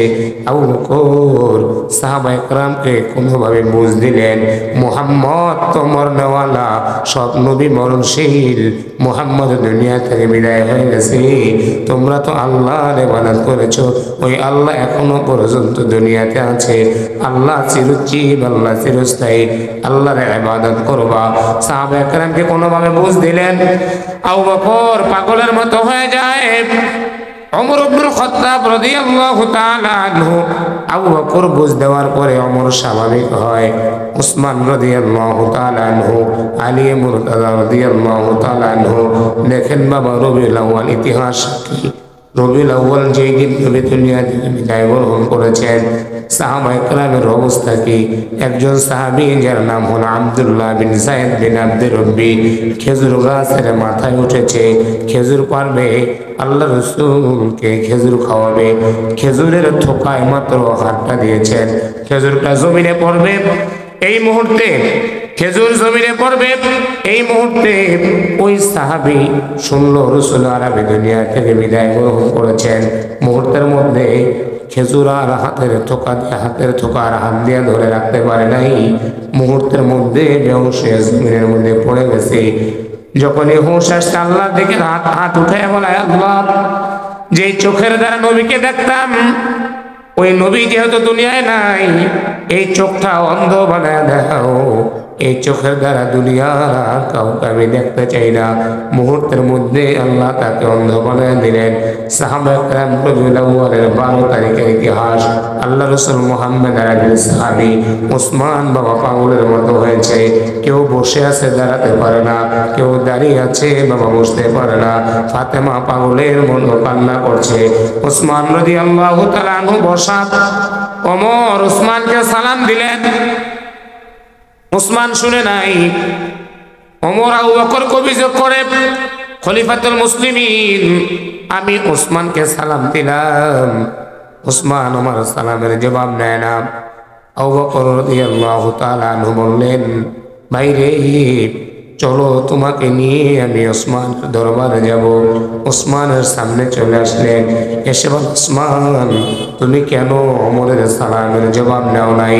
বলে, আল্লাহর কসম, ওমর কখন আমার সামনে দিয়ে গেছে আমি তো বলতেই পারি না। ওমর বলেন, খোদার কসম আমি সালাম দিছি, তুমি কেন আমার সালামের জবাব নাও নাই? বলো, ভাই রে, আমি রাসূলের বিরহ বেদনায় আমি তো নিজে মানসিকভাবে মাতাল হয়ে আছি। কখন তুমি সালাম দিয়েছো, কখন সামনে দিয়ে গেছো বলতে পারি না।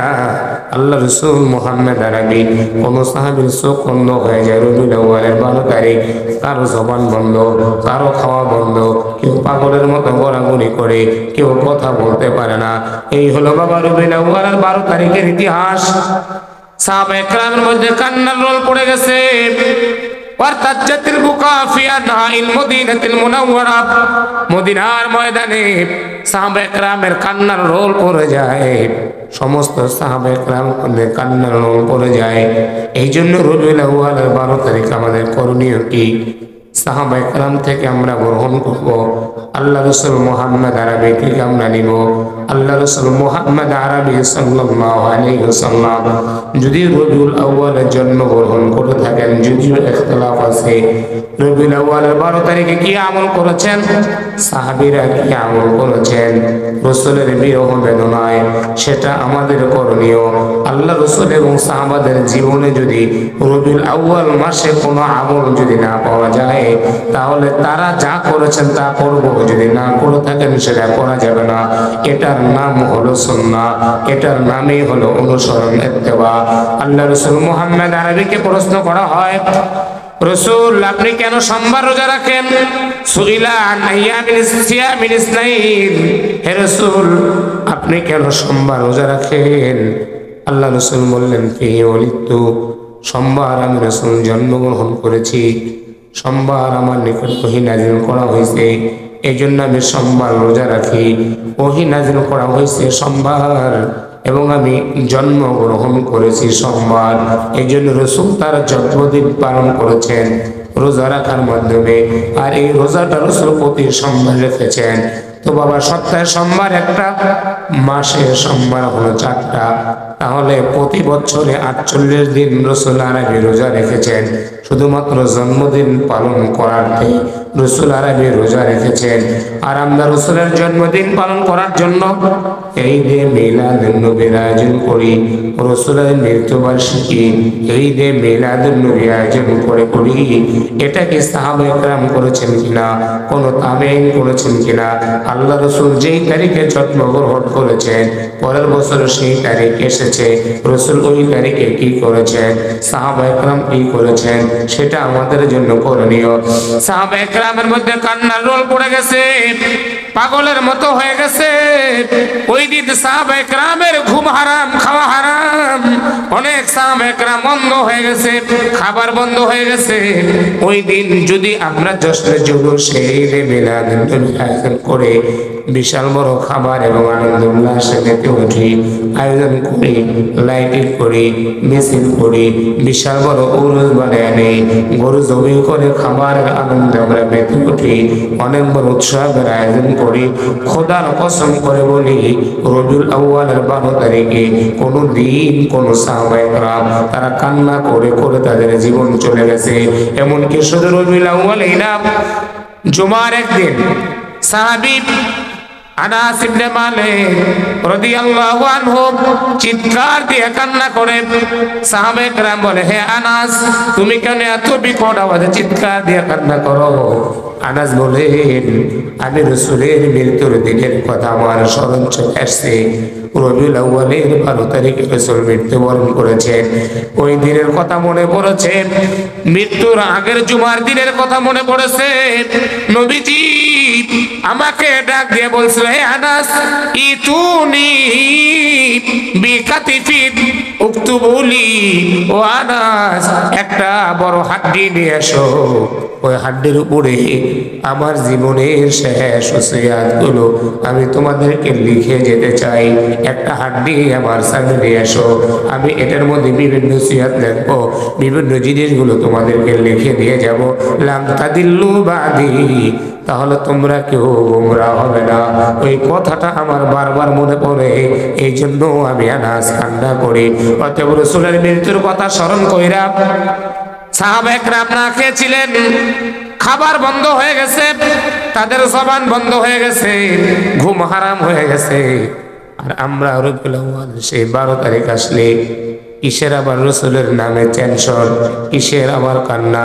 বিশাল বড় খাবারের আয়োজন করে, বিশাল বড় উৎসব আর আনন্দ উল্লাস করে, গেট সাজাইয়া, লাইটিং কইরা, জশ্নে জুলুসের মিছিল নামাইয়া, ঈদে মিলাদুন্নবী উদযাপন করে, সুন্দর মতো একটা আয়োজন করে, খাওয়া দাওয়া করে আমরা ঈদে মিলাদুন্নবী উদযাপন করে রাসূলের ভালোবাসা দিবস পালন করা হয়। এটা কোনোদিন আদর্শবান উম্মতের পরিচয় হতে পারে না। রাসূলের মৃত্যুর পর সাহাবায়ে কেরামের সামনে রবিউল আউয়ালের 12 তারিখ আসছে কিনা? রাসূলের মৃত্যুর পর সাহাবাদের সামনে 12 রবিউল আউয়াল আসছে কিনা? একজন সাহাবী এই রবিউল আউয়ালের 12 তারিখ ইয়া নবী সাল্লাল্লাহু আলাইহি পড়ছে, খোদার কসম করে বলছি, একজন সাহাবী, আসমানের নিচে জমিনের উপরে একটা প্রমাণ কিয়ামত পর্যন্ত কেউ দিতে পারবে। কোন একজন সাহাবী বাদ দিলেন, তাবিনরা করেছে বলে তারাও না। আল্লাহ রসুল চলে যাওয়ার পর রসুলের প্রেম সাহাবাদের চেয়ে আমাদের মধ্যে বেশি নাকি? কি বলেন? সাহাবাদের চেয়ে রসুলের প্রেম আমাদের মধ্যে বেশি, আবু বকরের চেয়ে বেশি, ওমরের চেয়ে বেশি, ওসমানের চেয়ে বেশি, আলীর চেয়ে বেশি। কই আবু বকর রসুলের জন্মদিন পালন করলেন না যে? ওসমানও তো জন্মদিন পালন করেন নাই, মৃত্যুদিন পালন করেন নাই, আলী পালন করেন নাই, ওসমান পালন করেন নাই। বড় বড় সাহাবা একরাম কেউ জন্মদিন পালন করলো না, মৃত্যুদিন পালন করলো না।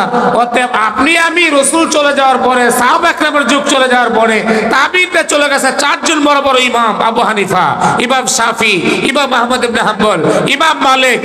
কোন একজন উলামায়ে কেরাম থেকে এই জশ্নের জুলুস ঈদে মিলাদুন্নবীর আয়োজন কোথাও পাওয়া যায় না। এই শরিয়াত শুরু হয়েছে 1974 সালের পরে। কত? 1974 পরে এই জশ্নে জুলুস ঈদে মিলাদুন্নবী। এর আগে ছিল না। মুজাফফরউদ্দিন কাওকর 630 হিজরিতে মৃত্যু।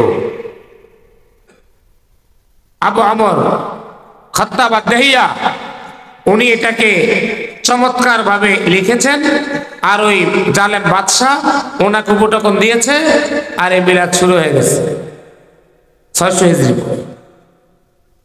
1974 পরে এটা শুরু হয় এইভাবে।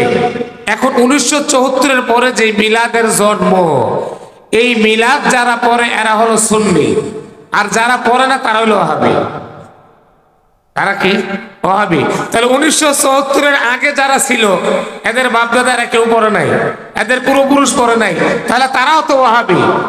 আর 1974 পরে যারা পড়ছে তারা হচ্ছে সুন্নি। তাহলে এরা ওয়াহাবির ঘরে জন্ম নেওয়া সুন্নি, ঠিক কিনা কন? ওয়াহাবির ঘরে, কারণ বাপদাদারা তো পড়ে নাই, রাসূল পড়ে নাই, সাহাবা একরাম পড়ে নাই। হ্যাঁ, এখন বলতে পারে কে বলছে আবু বকর পড়ে নাই? আবু বকর পড়েছে। হাদিস কি? মান আনফাকা ফি কিরাতি মাউলিদিন নবী সাল্লাল্লাহু আলাইহি ওয়াসাল্লাম, যে ব্যক্তি রাসূলের মিলাদ শরীফে টাকা পয়সা খরচ করে, কানা রফিকি ফিল জান্নাহ, আবু বকর বলছেন সে আমার সাথে আল্লাহর জান্নাতে যাবে। সুবহানাল্লাহ, নাউজুবিল্লাহ। কর কি হাদিস? যে ব্যক্তি রাসূলের মিলাদে টাকা খরচ করবে সে আমার সাথে কোথায় যাবে? জান্নাতে যাবে, জাল হাদিস। এই হাদিসটা কি? জাল, বানানো, মিথ্যা, কোনো ভিত্তি নাই, লা আসলালা। অন্য একটা হাদিস আলী থেকে, মান আনফাকা ফি কিরাতি মাউলিদিন নবী সাল্লাল্লাহু আলাইহি ওয়াসাল্লাম দিরহামান কান্নাহু শাহিদা ফি গজওয়াতি হুনাইন আও বাদর। মানে যারা মিলাদ মাহফিলে টাকা খরচ করলো তারা যেন হুনাইনের যুদ্ধে, বদরের যুদ্ধে অংশগ্রহণ করলো। এটাও জাল। এটাও কি? জাল। তাহলে যদি এত ফজিলত হয় তাহলে আবু বকরের জীবনে একবার মিলাদ পড়ছে, প্রমাণ নাই কেন? ওসমানের জীবনে আছে প্রমাণ, তাই তো আমরা মেনে নিতাম। আল্লাহ রাসূল তো বলছে আমার পরে তোমরা আবু বকরের অনুসরণ করো, ওমরের অনুসরণ করো। ফাক্তাদু বিল্লাযিনা মিন বাদি আবু বকর ওমর। নাই, আবু বকর করে নাই, ওমর করে নাই, ওসমান আলীরা করে নাই, কোন একজন সাহাবী করে নাই। অতএব আপনি আমি আবেগ আর বিবেক দিয়ে কিল্লেগা জোড়া তালি দিয়ে ঈদে মিলাদুন নবী রাসূলের ভালোবাসা বেশি দেখাইবো, সাহাবা একরামের চেয়ে আমাদের কি ভালোবাসা বেশি নাকি রাসূলের প্রতি? অতএব সাহাবারা যেই ভালোবাসা দেখায় দেয় সেটা আপনি আমি দেখাইতে যাবো কেন? এই ঈদে মিলাদুন নবীর আয়োজন সুন্নি নামধারী যারা এটা করে থাকি আমরা, এবং যারা করে না তাদেরকে ওহাবি বলে গালি দেওয়া হয়ে থাকে। এটা রাসূলের আদর্শ আর মহব্বত অন্তরে লালন করে না, শুধুমাত্র জিলাফি আর বিরিয়ানি খাওয়ার লোভে এটা আয়োজন করা হয়, এটা অন্য কিছু না।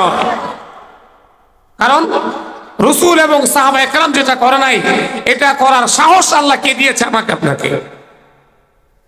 ওলামা একরাম দেখেন, চারজন ইমাম তো বললাম, কোন ইমামের কাছে নাই প্রমাণ, কিয়ামত পর্যন্ত চ্যালেঞ্জ থাকবে, দেখাতে পারবে না। সাহাবাদেরও নাই, ওর ইমামদের পক্ষ থেকেও নাই। এরপরে দেখেন সৌদি আরবের ওলামায়ে দেওবন্দের ওলামা একরাম, তারা কি করেছে? করে নাই। এখন বলে ইমদাদুল্লাহ মুহাজির মক্কি করেছে, অমুকে করেছে। ইমদাদুল্লাহ মুহাজির মক্কি তার কিতাবে লিখছে, মাই हर साल अपने घर में मिलाद शरीफ मुनाक़द करता हो और जब क़याम करता हो तब लुत्फ़ व मज़ा पाता हो। ইমদাদুল্লাহ মুহাজির মক্কি বলছেন, আমি প্রতি বছর মিলাদ কায়েম করি, যখন কিয়াম করি তখন মজা পাই। অতএব দেওবন্দের ওলামা একরাম তো মিলাদ পড়ছে, অতএব পড়তে সমস্যাটা কি? কি সমস্যা এটা? ইমদাদুল্লাহ মুহাজির মক্কি রাহিমাহুল্লাহ উনি এই বইটা হাফতা মাসাইল যেটা, এটা লেখার পরে আশরাফ আলী থানভী রহমতুল্লাহ আলাইহির নিকটে নিছেন। উনি এটা দেখা বলে, ইসকো হাম্মাম খানা মে ঝুঁক দেনা চাহিয়ে, এটাকে ডাস্টবিনে ফালায় দেওয়া উচিত। বিরোধিতা করেছে কোন দেওবন্দের ওলামা একরাম, আমি কসম করে বলছি, ওলিউল্লাহ মুহাদ্দিস দেহলভীর নামে মিথ্যা অপবাদ দেওয়া হচ্ছে। বর্তমানে পরিচালিত মিলাদ উনি পড়ে নাই, আব্দুল হক মুহাদ্দিস দেহলভীর ব্যাপারে মিথ্যা অপবাদ দেওয়া হচ্ছে। তারা দলিল দিচ্ছে আব্দুল হক মুহাদ্দিস দেহলভী মিলাদ পড়েছে, ইমদাদুল্লাহ মুহাজির মক্কি পড়েছে, অমুক পড়েছে, অমুক দেওবন্দি আলেম পড়েছে। ডাহা, মিথ্যা কথা। আকবরুল আখিয়ার আমার কাছে আছে, হাফতে মাসাইল আছে, সমস্ত দলিল তাদের আছে। কোন একটা দলিল খোদার কসম করে বলছি বর্তমান পরিচালিত ঈদে মিলাদুন নবী কোন একজন দেওবন্দি আলেম পড়ে নাই। কিয়ামত পর্যন্ত চ্যালেঞ্জ রইল, সকলেই বলেছে বেদাত। পাকিস্তানের ওলামা একরাম বলেছে বেদাত, জামিয়া আল আজহার থেকে বলেছে বেদাত, সৌদি আরবের জামিয়া উম্মুল কুরা এটার থেকে ফতোয়া আসছে বেদাত, ফতোয়া লাজনাতুদ দায়মা বেদাত, আর শাফকাতুল ইসলামিয়া বেদাত বলেছেন, সালেহ আল মুনাজ্জিদ বেদাত বলেছেন, ইবনে বাজ বেদাত বলেছেন, সালেহ আল ফাওজান বেদাত বলেছেন, শাইখ আব্দুল্লাহ বিন বাজ বেদাত বলেছেন। সৌদি আরবের সমস্ত ওলামা একরাম, পাকিস্তানের ওলামা একরাম, ভারতের ওলামা একরাম, দেওবন্দের ওলামা একরাম, সকল ওলামা একরাম বেদাত বলেছেন। অতএব আপনারা এটাকে কিভাবে এটাকে জায়েজ বলেন? আফসোসের বিষয় কিনা? সকল ওলামা একরাম সর্বসম্মতি করবে এটাকে বলে বেদাত, যার কোনো অস্তিত্ব নাই। দেওবন্দের ফতোয়া আছে, পাকিস্তানের ফতোয়া আছে, কারাচির ফতোয়া আছে, দারুল উলুম দেওবন্দ মাদ্রাসার ফতোয়া আছে, জামিয়া আল আজহার ফতোয়া আছে, আপনার মিশরের, এরপর আপনার সৌদি আরবের জামিয়া উম্মুল কুরা, ইসলামী আইন গবেষণা বিভাগের ইফতা বোর্ড, ফতোয়া বিভাগ, সেখানকার ফতোয়া আছে, এটা বেদাত। ফতোয়া লাজনাতুদ দায়মা স্পষ্ট বেদাত, ফতোয়া শাফকাতুল ইসলামের ফতোয়া এটা স্পষ্ট বেদাত। সবচেয়ে বড় বড় শায়েখ যারা তারা বেদাত বলেছেন, শায়েখ বিন বাজ বেদাত বলেছেন, সালেহ আল মুনাজ্জিদ বেদাত বলেছেন, সালেহ আল ফাওজান এটাকে বেদাত বলেছেন। অনেক অনেক ওলামা, আমাদের বাংলাদেশের যত বড় বড় ওলামা একরাম, দেওবন্দের যত বড় বড় ওলামা একরাম, আনোয়ার শাহ কাশমীর রাহিমাহুল্লাহ বেদাত বলেছেন, ইউসুফ রদওয়ানি রাহিমাহুল্লাহ বেদাত বলেছেন, আশরাফ আলী থানভী বেদাত বলেছেন, রশিদ আহমদ গঙ্গোহী বেদাত বলেছেন। কে বলেছিল ওলামায়ে দেওবন্দ এটাকে বেদাত বলে না। খোদার কসম করে বলছি, এইটাকে কোরআন সুন্নাহর আলোকে কিয়ামত পর্যন্ত জায়েজ করার এক মুহূর্ত সম্ভব কারো কোনোদিন হবে না। এটা স্বীকৃত বেদাত, স্বীকৃত বেদাত, কোনো সন্দেহের অবকাশ নেই। কোনোভাবে জায়েজ করতে পারবে না, কিয়ামত পর্যন্ত চ্যালেঞ্জ। হ্যাঁ, পারবো কিভাবে? রাসূলের মহব্বত, রাসূলের মহব্বত, রাসূলের মহব্বত। দূরত্ব রাসূল পড়তে বলছেন, দূরত পড়ার নিয়ম রাসূল জানাই দিছে কিনা, কেমনে দূরত পড়তে হয় সেইভাবে আপনি পড়েন। তো রাসূলের মহব্বত আপনি আমি পড়বো, সাহাবাদের মধ্যে মহব্বত কম ছিল নি, সাহাবারা পড়ে নাই কেন? আসলে এটা পরিচালন হয়ে আসছে, এখন ছাড়তে পারতেছি না। আমরা ছাড়লে মানুষের কাছে আমাদের বিপদগামী হইতে হবে, মানুষের কাছে আমাদের সমালোচনার পাত্র হইতে হবে। এই জন্য আমরা জোড়া তালে দিয়ে যেমন এটাকে ধরে রাখার চেষ্টা করছি। তবে আমরা একটা জিনিস জেনে রাখবো, কারোর সাথে কোনো হাসাদ না, শত্রুতামি না। আরে ভাই, সহজ জিনিস, রাসূল সাহাবায়ে কেরাম যে পথে চলছে সেই পথে চলবো। তাদের থেকে যেটা প্রমাণ পাওয়া যায় না সেটা আমি করব না, যে কোনো ভাবেই হোক। কেন আমি সেটা করতে যাব? কোনো একজন সাহাবারা করে নাই, কোনো ওলামায়ে কেরাম যেটার পক্ষে সমর্থন নাই, সেটা আমি কেন করব? আল্লাহ পাক বলেছেন যেটা আমার রাসূল করেছে তোমরা সেটা ধরো, এটা নিষেধ করেছেন সেটা ছাড়ো। এখন এদের প্রশ্ন, রাসূল না তো করে নাই যে তোমরা মিলাদ পড়ো না, আমরা না করেন, রাসূল তো কি করে নাই? নিষেধ করে নাই কোথাও, এই তোমরা রবিউল আউয়ালের 12 তারিখ আসলে ঈদে মিলাদুন্নবী উদযাপন করবে না, এটাকে রাসূল নিষেধ করেছেন? নিষেধ করে নাই। অতএব এটা আমরা করতে সমস্যা কি? করতে সমস্যা কি? আর এক দলিল হলো আসলুল আশিয়া আল ইবাহা, সব জিনিস শরীয়তে যেটা স্পষ্ট হারাম নাই এটা জায়েজ, এটা করা যায়, এটা করা যায়। যেমন এই মাইক ব্যবহার করা, ফ্যান ব্যবহার করা, লাইট ব্যবহার করা, এগুলো তো জায়েজ না জায়েজ কিছু নাই, এটি সব মুবাহ। অতএব মিলাদ এটাও কি মুবাহ, এটা নিষেধ নাই। অতএব এটা কি হবে? মুবাহ হবে। শরীয়তের একটা উসুল আছে, কুল্লু মুবাহিন ইউআদ্দি ইলা ইতিকাদিল জুহালি সুন্নাহ। কোনো একটা মুবাহ কাজ, যেমন এই যে শবে বরাতের নামাজ গেল কালকে, এই শবে বরাত যদি বাড়াবাড়ি করে তাহলে এটা এমনি বেদাত হয়ে যাবে। সবার এত রাকাত নামাজ, এতবার দোয়া, এটি সব বেদাত। সবার এত মসজিদে যাইয়া নামাজ পড়তে হবে বাধ্যতামূলক বানা নিলাম, এটা বেদাত। কুল্লু ইলতিজাম মালে ইলতাজিম বেদাতুন। যার জন্য শরীয়ত কোনো বাধ্যবাধকতা দেয় নাই, সেটাকে বাধ্যবাধকতা করাটাই কি বেদাত। এখন যেই মিলাদ কোরআনে নাই, হাদিসে নাই, সাহাবীরা করে নাই, তাবিন করে নাই, তাবিন করে নাই, চার ইমামের কোনো এক ইমাম করে নাই, পাকিস্তানের ওলামা একরাম ফতোয়া দিয়েছে বেদাত, দেওবন্দের ফতোয়া বেদাত, করাচি থেকে বেদাত, জামে আজহার থেকে বেদাত, জামে উম্মুল কোরা থেকে বেদাত, গোটা পৃথিবীর সর্বপ্রান্ত থেকে বড় বড় বৃহত্তম ফতোয়া বিভাগ থেকে বেদাত ফতোয়া আসছে। সেই মিলাদ যদি কেউ না পড়ে, তাহলে আপনি মাইকে স্টেজে আইসা তাদের 14 গোষ্ঠী উদ্ধার করে ছাড়েন, জিপ কেনে ছেড়ে ফেলতে চান, তাদেরকে বেদাতি বলেন, বিভিন্ন ভাবে তাদেরকে হেয় প্রতিপন্ন করেন, তাহলে কি বোঝা যাচ্ছে? এই মিলাদ না পড়ার কারণে ওয়াহাবির তকমা লাগাচ্ছেন আপনি। অতএব এইটাকে এত বাধ্যতামূলক মনে করার কারণেই এটা যে স্বীকৃত বেদাত, এইটা ছাড়া এখন ওয়াজিব হয়ে গেছে কিনা বলেন? এটা নিয়ে বাড়াবাড়ি কেন হবে? বাড়াবাড়ি কেন হবে? যেটা কোরআন হাদিসে নাই সেটা নিয়ে বাড়াবাড়িও নাই। অতএব সুতরাং মিলাদ এটা যে বেদাত, এর মধ্যে কোনো ধরনের সন্দেহের অবকাশ নাই। এখন দ্বিতীয়, এটা তো আবিষ্কার 1974-এর পরে। মিলাদের মধ্যে কেয়ামের অবস্থাটা দেখেন।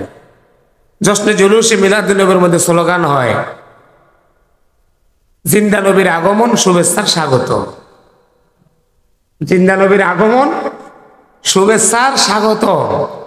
আর জিন্দা নবী আসলো কখন আর দেখলো কখন? আল্লাহ রসুল জিন্দা না মুর্দা? রসুল জিন্দা। তবে কেমন জিন্দা? যদি কেউ বলে রসুল জিন্দা, পিছনেও জিন্দা, সামনে অতীতও জীবিত, সামনেও জীবিত, তাহলে এটা হবে কুফরি কথা। রসুল জিন্দা, রসুল মরে নাই, এইটা যদি কেউ বলে সেটা কি হবে? কুফরি। কারণ আল্লাহ স্পষ্ট কোরআনের মধ্যে বলছেন ইন্নাকা মাইয়িতুন, রসুল আপনি মরণশীল, আপনি মরবেন। আল্লাহ রসুলকে বলছে রসুল আপনি মৃত্যুবরণ করবেন, আপনি মরণশীল। আর আমি যদি বলি রসুল জিন্দা, চিরস্থায়ী জিন্দা, এইটা হবে কুফরি কথা। আর যদি বলি যে না রসুল জিন্দা, তবে রসুল কবরে জিন্দা। কবরে দাফনের পরে রসুল জিন্দা, এর আগে না। রসুল যখন মৃত্যুবরণ করেছেন তখন সে মুর্দা, যখন রসুলকে দাফন করা হয়েছে দাফনের পরের থেকে রসুল জিন্দা। আল আম্বিয়া আহইয়াউন ফি কুবুরিহিম ইউসাল্লুন, নবীরা তাদের কবরে জীবিত, তারা নামাজ পড়ে, নবীরা তাদের কবরে জীবিত। অতএব নবীরা জিন্দা তাদের কবরে। আল্লাহ রসুল বলছেন, যদি কোনো ব্যক্তি আমার কবরের পাশে এসে সালাম দেয় আমি তার সালাম শুনি, যদি কেউ দূরত পড়ে আমি রসুল নিজ কানে শুনি, দূরের থেকে যদি কেউ পড়ে আমার কাছে পৌঁছে দেওয়া হয়। সে স্পষ্ট রসুলের বাণী। কেউ যদি কবর আইসা সালাম দেয় আমি রসুল তার সালাম শুনতে পাই। তার মানে রসুল তার কবরে জিন্দা। রসুল আপনার উরুসে আসে না, রসুল আপনার মিলাদ মাহফিলে আসে না। রসুল আপনার মিলাদ মাহফিলে এসে যায়, রসুল এখানে হাজির হয়ে যায়, এটা কোথায় পাইলে? রসুল জিন্দা তার কবরে। কবরের আগে দুনিয়ায় যখন মারা গেছেন তখন মুর্দা, দাফনের পরে রসুল জিন্দা। জিন্দা হয়ে কোথায় যায় কিনা বলে না, ফিল কুবুর আহিয়া, কবরের মধ্যেই রসুল আছেন, ওখানেই থাকেন, ওখানে বসে বসে উম্মত সালাম দেয়, উম্মতের আমল উপস্থাপনা করা হয়, এগুলো রসুল দেখে আর উম্মতের জন্য ক্ষমা প্রার্থনা করে। এখন যে বলি যখন মিলাদের নবী আয়োজন করা হয় হঠাৎ করে আমরা দাঁড়িয়ে যাই, হঠাৎ করে দাঁড়িয়ে যাই। এখন প্রশ্ন হলো, আপনি এখন দাঁড়াইলেন, আধা ঘন্টা আগে দাঁড়াইলেন না কে?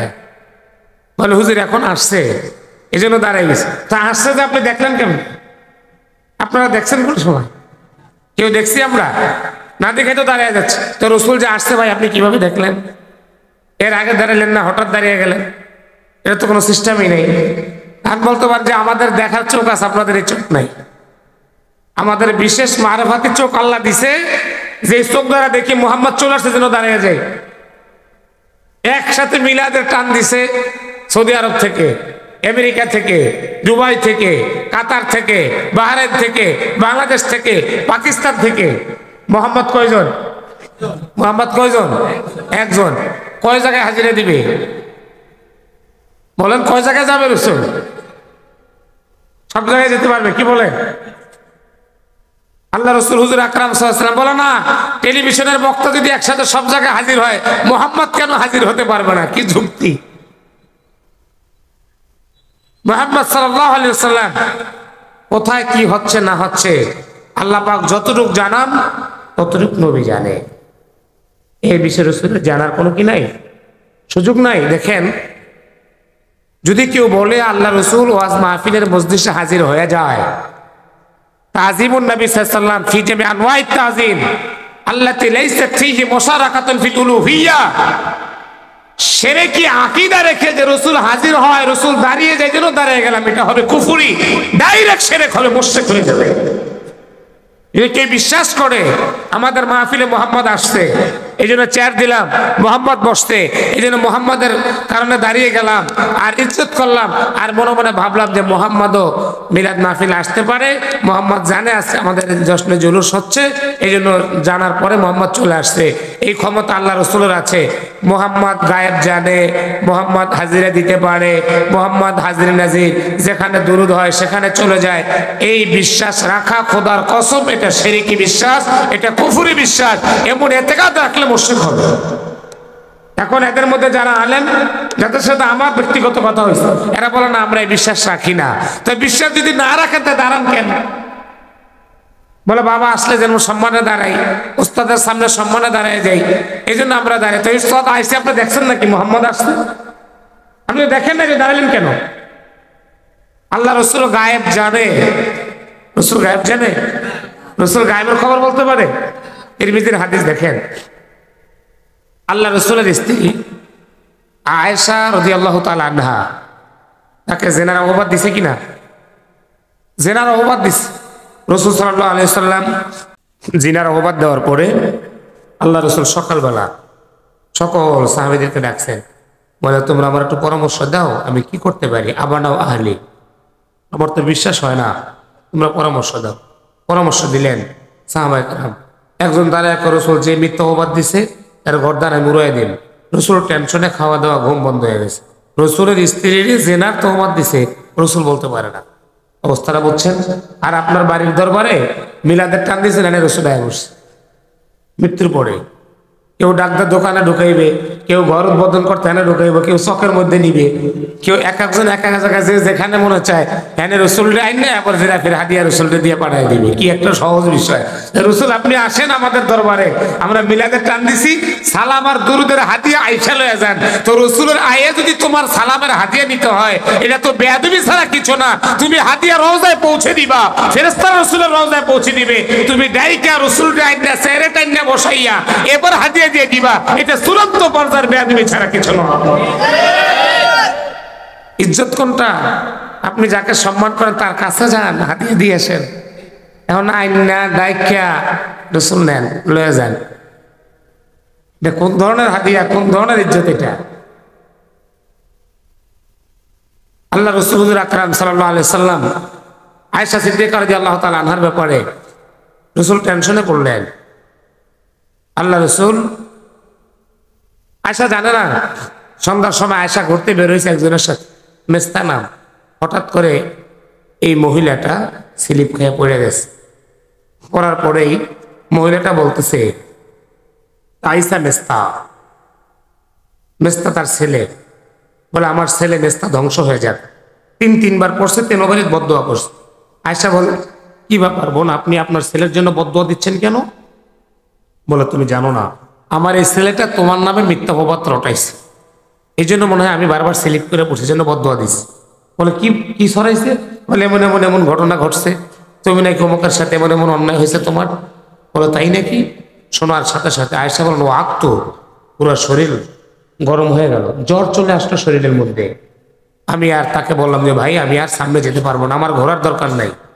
আল্লাহি ইন্নী রাজাতু ইলা বাইতি, আল্লাহর কসম আমার ঘরে পৌঁছে দাও, আমি আমার বাড়িতে চলে যাব। এই কথা বলার সঙ্গে সঙ্গে নিয়ে বাড়িতে নিয়ে গেছে।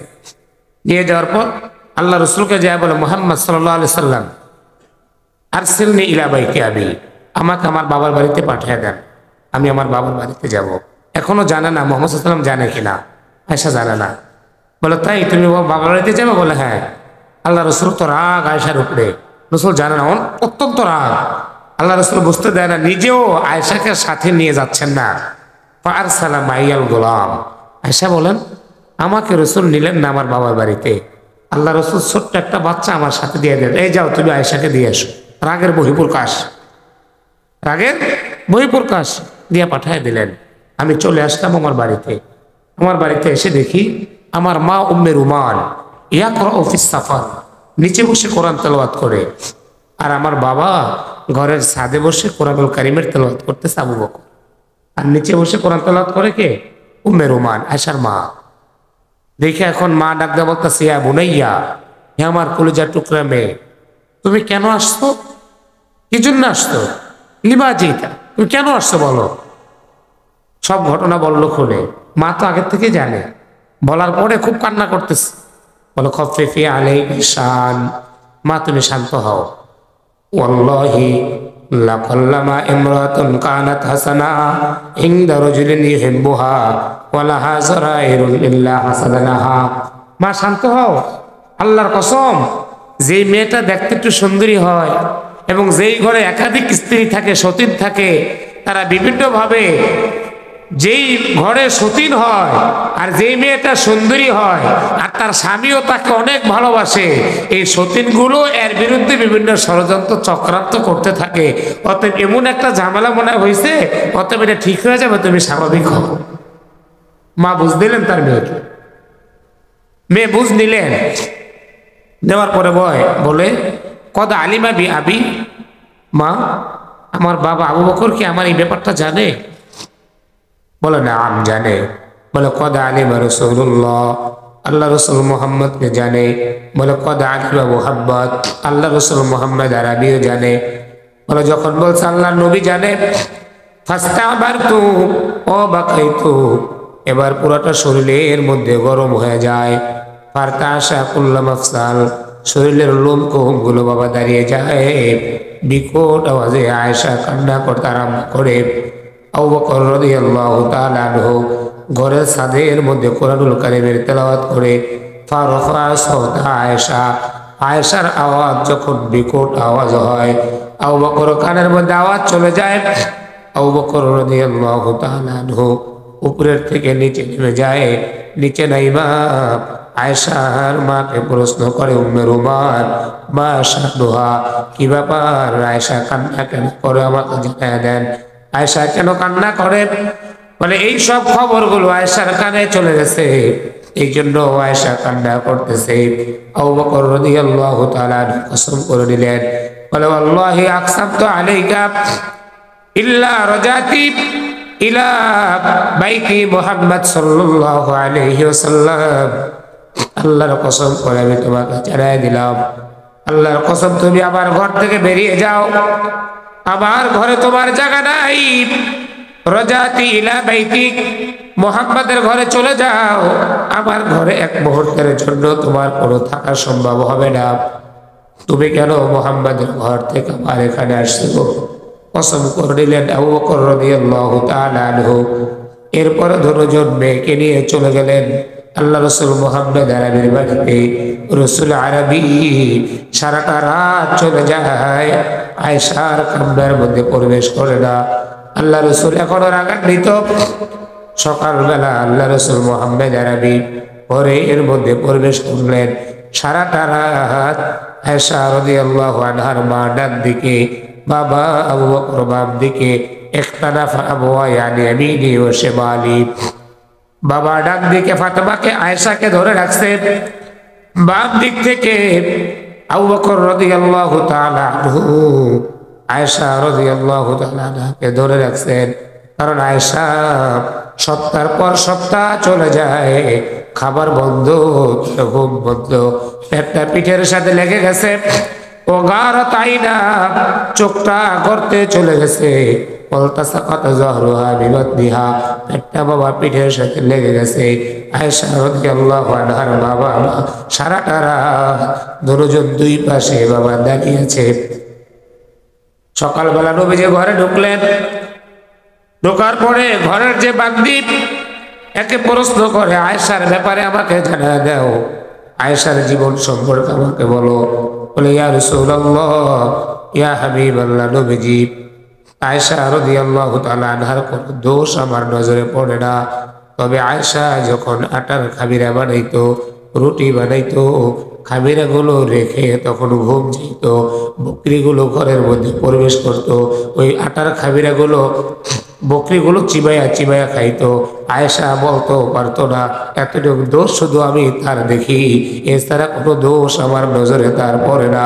সাহাবীরা ধমক দিয়ে বলেন, এই তুমি সত্য করে বলো, আয়েশার কোনো অপরাধ আসেনি? বলে না, সোনারও যেরকম ভাবে খাঁটি স্বর্ণের ব্যাপারে যেমন বলতে পারে, আমিও আয়েশার ব্যাপারে এমন খাঁটি হওয়ার ব্যাপারে সাক্ষী দিলাম। এর চেয়ে বেশি কিছু না। আল্লাহ রসুল চলে গেলেন, রাত্রে ছিলেন না বাসায়, সারাদিন চলে যায়। পরের দিন আসরের নামাজ পড়ে কামরায় প্রবেশ করার পরে বলে, আয়েশা তুমি যদি কোনো অন্যায় করে থাকো তাহলে আল্লাহর কাছে তওবা করো, আল্লাহ তাআলা তোমার তওবা কবুল করবে, সত্য কথা বলো। আয়েশা রাদিয়াল্লাহু তাআলা আনহাকে যখন এইভাবে বলছে তার বাবা সামনে, আয়েশা আল্লাহ রসুলকে ডাকতে বলে, ইয়া রাসূলুল্লাহ, ইমরাতুন মিনাল আনসারিয়া জালিসাতুন আলাল বাব। হে রাসূল, এই যে মেয়েগুলো আপনার ঘরের সামনে দাঁড়ানো, এদের সামনে আপনি এমন লজ্জাজনক কথা আমাকে বলছেন, মিথ্যা অপবাদ আমাকে দেওয়া হচ্ছে, আপনি আমাকে তওবা করার কথা বলছেন, আপনার কি আলা তাস্তাহি, একটু লজ্জাও লাগে না? আমি আয়েশার ব্যাপারে এমন জঘন্যতম কথা আপনি কি করে জবান দ্বারা উল্লেখ করতে পারেন? আপনার কি লজ্জা লাগে না? মায়াও হয় না? আয়েশা রাদিয়াল্লাহু তাআলা আনহা বারবার রাসূলকে বললেন, রাসূল একই কথা বলে দৌড়ে চলে গেলেন বাবার কাছে। বাবা আবু বকর ফালতাফাত ইলা আবি, আব্বা আপনি জবাব দিয়ে দেন, মুহাম্মদ কি বলে তা আমার পক্ষ থেকে আপনি জবাব দেন। আবু বকর বলে, মা আজীব আমি কি বলবো, কিছু বলার নেই। কান্না করলেন, দৌড়ে চলে আসলেন মায়ের নিকটে, মা আপনি মুহাম্মাদের কথার জবাবটা দিয়ে দেন। মা বলে, মা আজীবু আমি কি জবাব দিব, জবাব দেওয়ার মধ্যে কিচ্ছু নাই। অনেক কান্না করলেন, প্রচন্ড কান্না করলেন। কান্না করার পর এরপরে বললেন, আমি কারো প্রতি আর ভরসা করতে রাজি না, ফাহামিদুল্লাহ, এবার আল্লাহর প্রশংসা করতে আরম্ভ করলেন, খুতবা দিলেন, প্রশংসা করলেন, আল্লাহকে সাক্ষী রেখে এরপরে বললেন, নিজেই নিজের বক্তব্য দিচ্ছেন, আল্লাহি, আল্লাহর কসম, আমি আয়েশা যদি আপনাদেরকে বলি ইন্নী কদ ফালতু, আমি জেনা করেছি, আল্লাহু ইয়ালামু ইন্নী, আমি জেনা করি নাই, এটা যদি আপনাদেরকে আমি বলি, আল্লাহু ইয়ালামু ইন্নী লাসাদিকা, আমার আল্লাহও জানে আমি সত্য কথা বলছি, আমি অন্যায় করি নাই, তবে এটা বলে লাভ নাই, মাযাকা বিনাফি ইনদাকুম, কারণ আপনারা আমাকে বিশ্বাস করবেন না, আপনাদের অন্তরের মধ্যে ঢুকে গেছে আমি অন্যায় করেছি। মুহাম্মদ বলে আপনিও বলেন, আপনিও বলেন, কেউ কোনো প্রতিবাদ করছেন না, অতএব আমি এটা বলে তো লাভ নেই, আমার আল্লাহ জানে আমি কি করেছি। আর আমি যদি বলি হ্যাঁ আমি জেনা করেছি, আমার আল্লাহ জানে আমি করি নাই, আমি যদি এটা জবাব দেনা বলি তাহলে বলবেন এত সময় মিথ্যা বলছে, এখন সত্য কথা বলছে, আমি কি করব? ইন্নী লা আজিদু লি ওয়া লাকুম মাসালা, আমি তোমাদের জন্য আমার জন্য কোনো রাস্তা খুঁজে পাচ্ছি না, আমি কোন দিকে যাব? আমি ইয়াকুব আলাইহিস সালামের নাম স্মরণ করতেছিলাম বারবার, কিন্তু আমার মনে আসতেছিল না, তখন আমি বললাম আবা ইউসুফ, ইউসুফের বাবা যে কথা বলেছিল বিপদে পড়ে, ইউসুফের ভাইরা যখন বলছে ইউসুফ নিহত হয়েছে, তখন ইউসুফের বাবা বলছে সবরুন জামিল, আল্লাহুল মুস্তাআন, আমি ধৈর্য ধারণ করলাম, আল্লাহর উপর বিচার দিলাম, আল্লাহ আমার ফয়সালা করবে, এটা ছাড়া আমি আয়েশার আজকে বলার মতো আর কিছু নাই। ধৈর্য ধারণ করছেন, আল্লাহর উপর ছেড়ে দিছেন। মুহূর্তের মধ্যে আয়েশা বলেন, আমি মুহাম্মদের দিকে তাকিয়েছিলাম, হঠাৎ করে দেখলাম তাবাইয়ানা সুরুরান ওয়াজহি, রাসূলের চেহারাটা ঝকমক ঝকমক করে জ্বলতেছে, এবং আল্লাহ রাসূলের চেহারা পুরো ঘামে ভিজে যাচ্ছে, টপ টপ করে ঘাম পড়তেছেন, রাসূল তার চেহারা মোবারক থেকে ঘাম মুছতেছে। আয়েশা বলেন, আমি খুশি হয়ে গেলাম, বড় হয়ে আল্লাহ ওহী নাযিল করবে। এই মুহূর্তে রাসূল আমাকে ডাক দিয়ে বলেন, ইয়া আয়েশা আবশিরি, আয়েশা সুসংবাদ দাও, ইন্নাল্লাহ ক্বাদ আনজালা বারাতুক, আর আয়েশা আল্লাহ কেবলমাত্র তোমার পবিত্রতার সম্পর্কে আয়াত নাযিল করেছে। আল্লাহ তোমার পবিত্রতা সম্পর্কে সূরা নাযিল করে দিয়েছে। এখন তো আবু বকর খুশি, ওমরও খুশি। আবু বকর বলে, মা মুহাম্মদের কাছে যাও। আয়েশা রাদিয়াল্লাহু তাআলা আনহা আম্মা বলে মুহাম্মদের কাছে যাও, খুশি সবাই। কিন্তু আয়েশা রাদিয়াল্লাহু তাআলা আনহা বলেন, আল্লাহি, আল্লাহর কসম, আমি মুহাম্মদের কাছেও যাব না, আমি বাবার কাছেও যাব না, আমি মা তোমার কাছেও যাব না, আমি তোমাদের প্রশংসা করব না, আমি একমাত্র আল্লাহর প্রশংসা করব যে আল্লাহ বিপদের মুহূর্তে আমাকে সাহায্য করেছে, আমি কারো কাছে যাব না। ওযু করলেন, নামাজ পড়লেন, আল্লাহর প্রশংসা করলেন। এই যে কঠিন ঘটনা ঘটে গেল রাসূলের পরিবারের মধ্যে, রাসূলের সামনে সাহাবা একরাম আবু বকর, ওমর, ওসমান, আলী কান্নার রোল পড়ে গেছে, মুনাফিকরা হাতে তালি দিতে আরম্ভ করেছে, আয়েশা জেনা করেছে, আল্লাহ রাসূলের স্ত্রী, চতুর্দিক থেকে রাসূলের উপর চাপ আসতেছিল, আল্লাহ রাসূল কান্না করছে, খাওয়া বন্ধ হয়েছে, ঘুম বন্ধ হয়েছে, কতই কষ্ট সহ্য করেছেন সাহাবা একরাম। রাসূলের পরিবারের খবর, জীবিত থাইকা রাসূলের সামনের ঘটনা রাসূল গায়েব বলতে পারে না, আর রাসূল কবরে চলে গেছে, সেই কবর থেকে উঠে আপনার মিলাদ মাহফিলে চলে আসে, গোটা দুনিয়ার খবর বলতে পারে, এটা কুফরি ছাড়া কিছু হতে পারে না। আল্লাহ রাসূলের স্ত্রীরে জেনার অপবাদ দেয় রাসূল বলতে পারে না, আল্লাহ ওহী নাযিল করে রাসূলকে জানায় দিয়েছেন। এরপর রাসূল জানতে পারছে, এর আগে রাসূল জানতে পারে নাই। কতগুলো পরিবার কষ্ট করেছে, কতগুলো সাহাবা একরাম কষ্ট করেছে, রাসূল বলতে পারতেন না?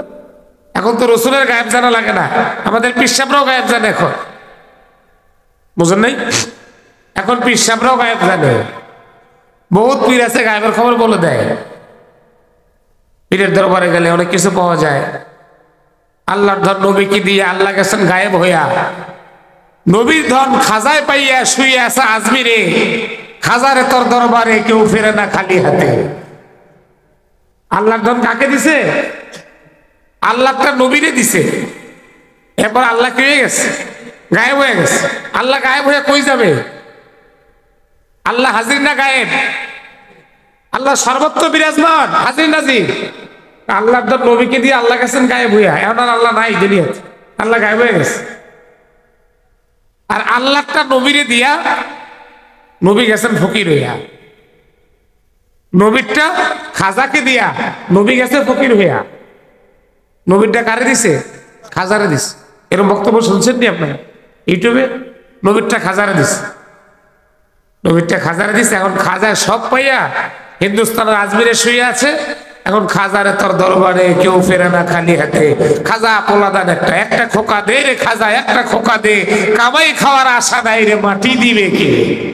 বলে একটা দেও, আমার মাটি দিবে কে? না, একটা খোকা একটা দেও। খাজার কাছে চায়, কারণ ওই যে আল্লাহটা সব নবীরে দিছে। নবীরটা খাজায় পাই আজমিরে শুয়ে আছে। এখন নবীর খাজার কাছে চাইলে হয়, তো খাজার কাছে চাইলে যদি সব পাওয়া যায়, খাজার তার দরবারে কেউ ফেরে না খালি হাতে, তাহলে আল্লাহর কাম কি বলেন? আল্লাহর কোনো কাম আছে? এখন খাজার কাছে গেলে সবই পাওয়া যায়, পোলা পাওয়া যায়, সন্তান পাওয়া যায়, সম্পদ পাওয়া যায়, সুস্থ হওয়া যায়, বিপদ থেকে বাঁচা যায়, সব বাবার দরবারে গেলে পাওয়া যায়। আল্লাহর কামটা কি? আল্লাহর কাছে চাইবোটা কি? সবই তো খাজার কাছে পাওয়া যায়। আল্লাহর দরকার আছে নি কোনো? এই জন্য দেখো আল্লাহর দরকার নাই। বইয়ের মধ্যে লেখছে যদি কোনো ব্যক্তি ইবাদত করতে করতে আত্মশুদ্ধি হাসিল হয়ে যায়, তাহলে আর তার কোনো ইবাদত লাগে না। অথচ আল্লাহ বলছেন মৃত্যুর আগ পর্যন্ত ইবাদত করো। আর এদের আকীদা কি? যদি কোনো ব্যক্তি ইবাদত করতে করতে আত্মশুদ্ধি মাকামে নফসি হাসিল হয়ে যায়, তাহলে আর তার কোনো ইবাদত লাগে। এগুলো ভণ্ডামি ছাড়া আর কিছু না। কয় দিকে যাবেন আপনি? ফিতনার শেষ নাই বর্তমান যুগে। এই জন্য 1 নম্বর যারা অনুসরণ করবেন, আলেম হইতে হবে। এলেম অনুযায়ী আমল থাকা লাগবে। আমলগুলো বাবার তরিকায় না, মুহাম্মাদের তরিকায় হইতে হবে। রসুলের সুন্নাত থাকা লাগবে। এই 4টা যদি কারোর মধ্যে থাকে, কোরআন হাদিসের সঠিক জ্ঞান আছে, আলেম, আমলও আছে, রসুলের তরিকা মতো চলে, এমন ব্যক্তির নিকটে যায় মুরিদ হলে আল্লাহর জান্নাত পাওয়া যাবে। কথা বুঝে আসছে? এছাড়া আর যত দেখেন এখন সব ভণ্ড। সব কি ভণ্ড? আত্রসী, চন্দ্রপুরী, রাজারবাগী, দেওয়ানবাগী, কুতুববাগী, এরপর সুরেশ্বরী, কত যে দরবার আছে আমাদের সমাজে। কোরআন হাদিস যেখানে আছে সেখানে যাব। যে পীরের মুখে দাঁড়িয়ে নাই, যে নামাজ পড়ে না, মাথার মধ্যে জট, শরীরে সালার চট, হাতে গাঞ্জার পট, নারী পুরুষ একত্রিত হয়ে মনের পর্দা বড় পর্দা, মনের বাতি বড় বাতি, বাইরের বাতি মারো লাথি, বাতি বন্ধ হয়ে যায়, নারী পুরুষ একত্রিত জিকির করে, এটা পীরের দরবার না, শয়তানের দরবার। ঠিক কি? পীরের দরবার হতে পারে? কিসের পীর? মুখে দাঁড়িয়ে নামাজ নেই, সে পীর কিসের? যে মুখে দাঁড়িয়ে নাই, নামাজ পড়ে না, গোসল করে না, ঝট বানিয়ে রাখছে চলেন। অজু করলে অজু হয় না, গোসল করলে পানি যায় না মাথার মধ্যে, স্থায়ী ভাবে নাপাক। একটা মুশরিক যেমন নাপাক হয় সেরকম নাপাক। অজু নাই, গোসল নাই, সে আবার কিসের পীর? পীর হওয়ার জন্য 1 নম্বর আলেম হইতে হবে। কি হইতে হবে? আলেম ছাড়া যত পীর আছে সমাজে সবগুলো বয়কট করতে হবে। ঠিক কি ঠিক না? এদের হাতে মুরিদ হওয়া যাবে না। এরা ভণ্ড, প্রতারক। যে নিজে কোরআন জানে না, নিজে ইসলাম বোঝে না, সে আবার আপনাকে কিভাবে দিন বুঝাবে? যে নিজেই ইসলাম বোঝে না, নামাজ পড়ে না, আপনাকে কিভাবে দিন বুঝাবে? পীর দেখলে আখিরাতের কথা মনে হইতে হবে, রসুলের সুন্নাত দাঁড়িয়ে থাকা লাগবে, 5 ওয়াক্ত নামাজ পড়া লাগবে, সে হচ্ছে পীর। পর্দা করা লাগবে, হালাল হারাম বেঁচে খাইতে হবে, কোরআন হাদিস সঠিকভাবে কোরআন হাদিসের জ্ঞান তার ভিতরে থাকা লাগবে, সে পীর। আই বসা ইবলিস আদম রোয়ে হাস পাসবাহার দস্তে না শায়াদ দাদে দস। রসুল এটাই বলছেন, শেষ জমানায় ফিতনা হবে, বিভিন্ন মুখী ফিতনা হবে, ইসলামের নাম দিয়া। দেন নাম দিছেন কত সুন্দর, হেজবুত তাওহীদ। কি নাম দিছে? হেজবুত তাওহীদ নাম। তাওহীদ মানে ইমানদার, একাত্মবাদ। মদের বোতল আছে না, মদের বোতলে যদি লেখা 100% হালাল, হালাল হয়ে যাবে নি? মদের বোতলে লেখা কি 100% হালাল? পতিতালয়ের সামনে লেখা আছে 100% হালাল। জেনা করছে, বিসমিল্লাহ বলছে, দোয়া কালামও করছে, হালাল হয়ে যাবে নি? কি বলেন, হালাল হবে না ইমান আরো যাবে? বিসমিল্লাহ কয়ে কেউ মদের বোতলে মুখ দিছে, ও তো বেঈমান হয়ে যাবে, ঠিক কি না? এখন যেরকম মদের বোতলে বিসমিল্লাহ লেখা থাকলে আর হালাল লেখা থাকলে এটা 100% হালাল হয় না। নামে তাওহীদ থাকলে, ইমানদার থাকলে এটা মুসলিম দল হতে পারে। নাম দিয়েছে হিজবুত তাওহীদ, এটা হিজবুত শয়তান, হিজবুত শয়তান নাম দিয়েছে হিজবুত তাওহীদ। নাম দিছে আহমদিয়া মুসলিম জামাত। একটা জিনিস খেয়াল রাখবেন, যারা ব্যবসায়ী এরা ভালো বুঝবেন, যে জিনিস দুই নম্বর জিনিসের অ্যাডভারেজ বেশি দিতে হয়, ঠিক না? এক চলে কোন জিনিসে? 2 নম্বর জিনিসে। যে 1 নম্বর ভেজাল নাই, এদের কোনো অ্যাড চলে না। ভালো ডাক্তার যারা, এরা বাসে বাসে হকারি করে না, কথা বলছেন নাই? ওই যে রাস্তার মোড়ে মোড়ে দেখবেন আন্টির বোঝালে বইছে, আন্টি হাতে আঙ্গুল কয়টা? 10টা। দেখবেন কারো হাতে আঙ্গুল 10টা, আন্টি আছে 15টা, ঠিক কিনা? একটা মধ্যে 2টাও দিচ্ছে। এত আন্টি বলে, এত আন্টিকে বলে হুজুর এটার বিশেষণ আছে, এক একটার এক এক সিস্টেম। বলে এই আন্টির গুণ হইলো মনের মানুষ কাছে পাওয়া যাবে, এইটার গুণ হইলো তাড়াতাড়ি ভিসা লেগে যাবে, এইটার গুণ হইলো বিয়ে শাদী তাড়াতাড়ি করা যাবে, এইটার গুণ হইলো ব্যবসায় বরকত হবে, এইটার গুণ হইলো বউর পিড়ান খাওয়া লাগবে না। এই এক একটার এক এক গুণ। এই জন্য 10টা আঙ্গুলের মধ্যে আন্টি পড়ছে 15টা। আন্টি কয়টা? 15টা। ও মানুষের ভাগ্য পরিবর্তন করার কন্ট্রাক্টারে নিছে, কিন্তু নিজের ভাগ্য পরিবর্তন করতে পারে না। ও হকারি করতেছে। তুই নিজের টাকা পরিবর্তন কর, তুই হকারি করস কে? তাহলে যে জিনিস নকল, ডুপ্লিকেট, এগুলোর এক বেশি দেওয়া হয়। যারা মুসলমান তাদের লিফলেট লেখা, ফেস্টুনি দিয়া, বই লেখা মুসলিম পরিচয় দেওয়া লাগে না। আপনি আমি কি মুসলমান পরিচয় রাস্তা হাইটে হাইটে দেই না? এটা অরিজিনাল আহমদিয়া মুসলিম জামাত। আহমদিয়া আমার লাগছে মুসলিম জামাত। এই মুসলিম লেখলি কা তোরা? তোদের মধ্যে ভেজাল আছে দেখি তো মুসলিম নামটা এনে করছস।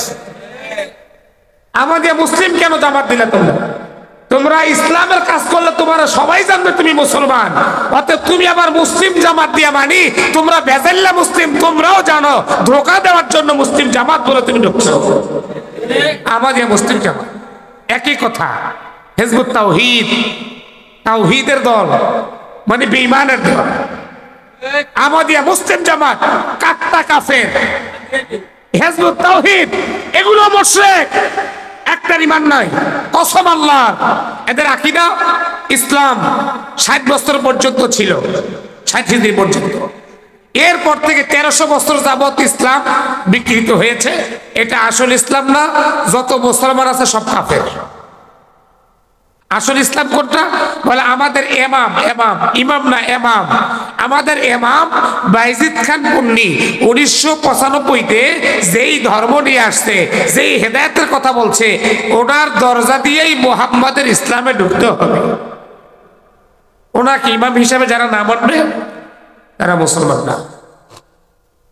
এদের বইতে লেখা যে কোনো ধর্মের হোক সেই আল্লাহ জান্নাতে যাবে। যে কোনো ধর্ম পালন করে আল্লাহ জান্নাতে যাওয়া সম্ভব। এটি কি কুফরি কথা কিনা? এটি বললে ঈমান থাকবে না ঈমান চলে যাবে?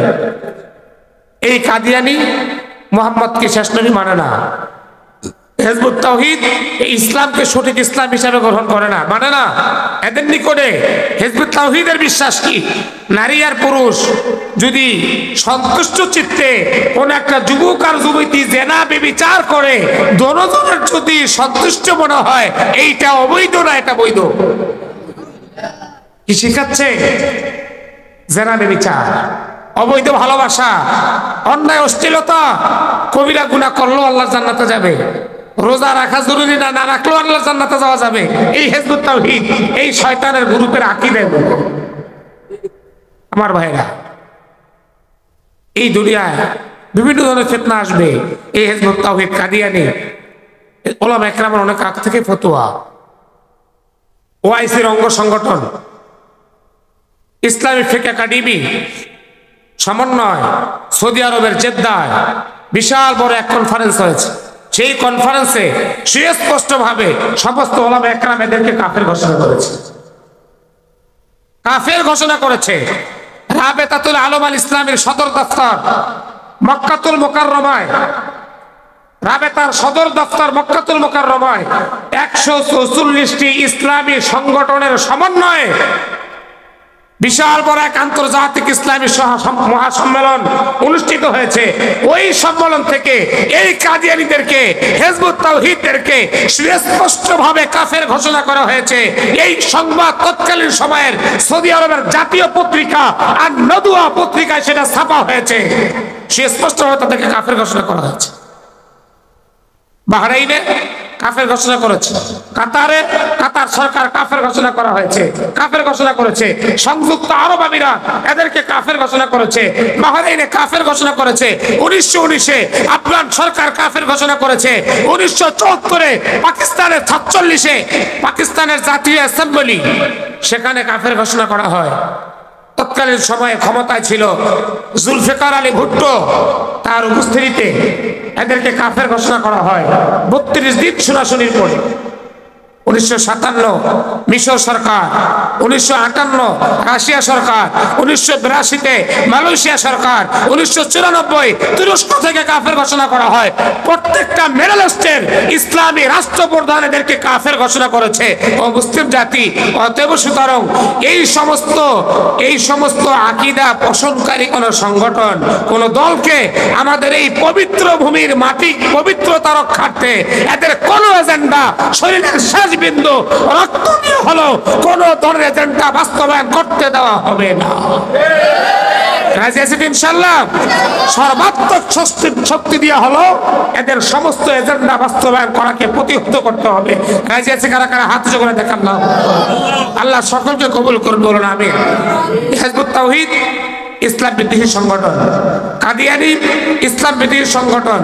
যেই দরবারে মাজার আছে, সেজদা চলে, নারী পুরুষ একত্রিত হইয়া গরু মান্নত করে, জমি করে, বাবার দরবারে যা নব করে সেজদা দেয় আর মান্নত মানে আর টাকা পয়সা চায়, সন্তান চায়, এটি সব শিরকি কারখানা। এগুলো থেকে সমাজকে রক্ষা করতে হবে। পারবেন তো ইনশাআল্লাহ? আল্লাহ পাক আমাদের সকলকে সমস্ত অপসংস্কৃতি এবং সমস্ত বেদাত এবং শিরক যত কার্যকর্মকাণ্ড আছে, সমস্ত শিরক, কুফর এবং বেদাত থেকে আল্লাহ পাক আমাদেরকে মুক্ত হওয়ার তৌফিক দান করুক, বলুন আমিন। রাসূলের আদর্শ অনুযায়ী আমাদের জীবন পরিচালনা করার তৌফিক আল্লাহ দান করুন। ঈমান আমল নিয়ে বাঁচাও, ঈমান নিয়ে মৃত্যুবরণ করার তৌফিক আল্লাহ পাক দান করুন, বলুন আমিন। যে আলোচনা করলাম, আল্লাহ আমাদের সকলকে এই আলোচনা অনুযায়ী নিজেদের জীবন পরিচালনা করে ঈমান নামক দৌলতকে নির্ভেজাল করে রাসূলের সুন্নাতের উপর ওঠার তৌফিক আল্লাহ পাক দান করুন। প্রত্যেকটা কাজ উলামা একরামের সাথে পরামর্শ করে কোরআন সুন্নাহর সমর্থনে আমরা প্রত্যেকটা কাজ করব, তাহলে কোনো ইখতিলাফ থাকবে না। ইখতিলাফ রাসূলের সুন্নাতের বাইরে গেলেই হবে। আলেমদের মাঝে ইখতিলাফ কেন হবে? ওই যে একটাই কারণ, কেউ টাকার ধান্দায় পড়ছি, কেউ চাকরির ধান্দায় পড়ছি, কেউ পেটের ধান্দায় পড়ছি। এই জন্য আমরা এক হতে পারি না, কারণ সঠিক কথা বললে চাকরি থাকবে না। সঠিক কথা বললে চাকরি থাকবে না। হুজুর এত বছর মোনাজাত দিয়ে এসছি, এই মসজিদে মোনাজাত না দিলে ইমামতি হবে না। যদি বলি মোনাজাতকে আল্লাহ রসুল দিছে, একটা দলিল দেন, আল্লাহ রসুল ফরজ নামাজের পরে সব মুসলিমে নিয়ে মোনাজাত দিছে, একটা দলিল মাত্র, অনলি ওয়ান, একটা মাত্র দলিল। তার জীবনে 32,000 ওয়াক্ত নামাজ রাসূল তার জীবনে পড়েছে। এক ওয়াক্ত ফরজ নামাজের পরে সকলকে নিয়ে একসাথে সম্মিলিত মোনাজাত দিছে। কসম আল্লাহর আমি বলে যাচ্ছি, একটা দলিল দেখাতে পারবে না, না বুখারী, না মুসলিম, না তিরমিজি, না নাসাই, না কোনো সিয়াসাত্তা, না কোনো ফিকহের কিতাব নাই।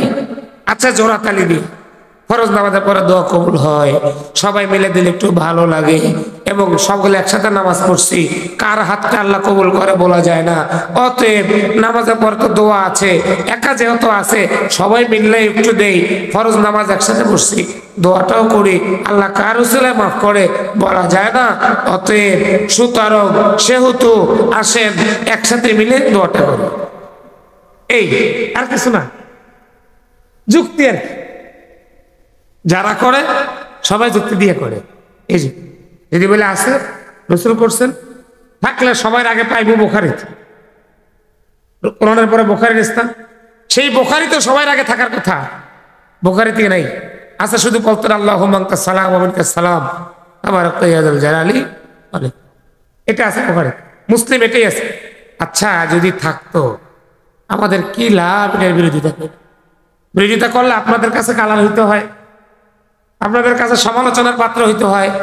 জিয়াফতের খাউনটা খাইলে খাওয়াটা ভালো হয়, পকেটে টাকাও আসে, মরা খতম করলে পকেটও ভারী হয়, পেটও ভরে, টাকাও পাওয়া যায়, প্রশংসা পাওয়া যায়, সবাই দাওয়াত দেয়, ভালোও থাকা যায়, বসে বসে খাওয়াও যায়। কথা বোঝেন নাই? আর এই জিয়াফতের বিরুদ্ধে করতে গেলে মানুষ সমালোচনাও করে, টাকাও পকেটে আসে না, খাবারও ভালো ঢোকে না পেটে, সমালোচনার পাত্র হইতে হয়। তো ফাও ফাও এই আকামের কি প্রয়োজনটা আছে বলেন? রাসূল সাল্লাল্লাহু আলাইহি সাল্লাম কেন সাহাবা একরামের সমালোচনার পাত্র হয়েছেন? সবার সাথে মিল্লা চললে সবচেয়ে ভালো মেয়ে দিব, আকাশের চাঁদ দিব, এই দিব সেই দিব, কত কি দিব মোহাম্মদ কি। আল্লাহ রাসূল হক কথা বলা বন্ধ করছেন?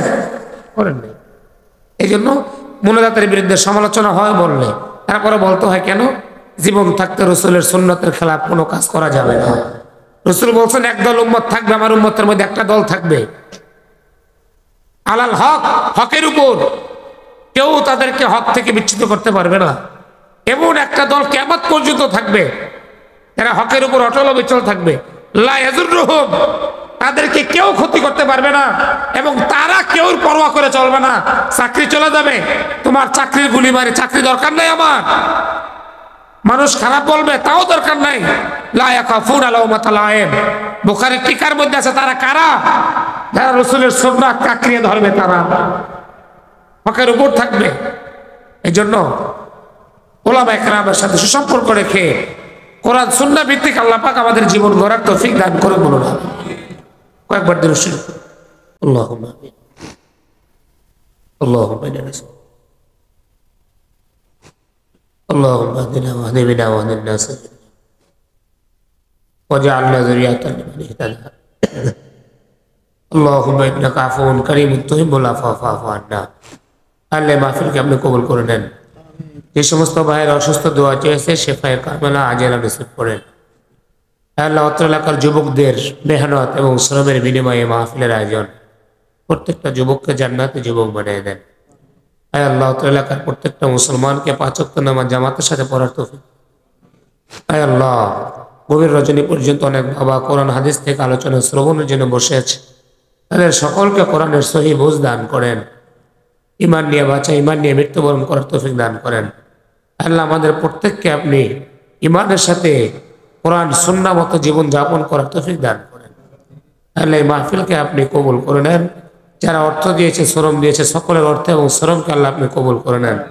আল্লাহ যেই ভাইয়ের মেহনত এবং শ্রমের বিনিময়, যাদের অর্থ এবং চেষ্টার কৌশলের বিনিময় মাহফিলের আয়োজন, প্রত্যেকের মেহনত এবং শ্রমকে আপনি কবুল ও মঞ্জুর করে নেন। আল্লাহ যারা যারা দোয়া চেয়েছে তাদের মনের নেক মাকসাদকে আপনি পূরণ করে দেন।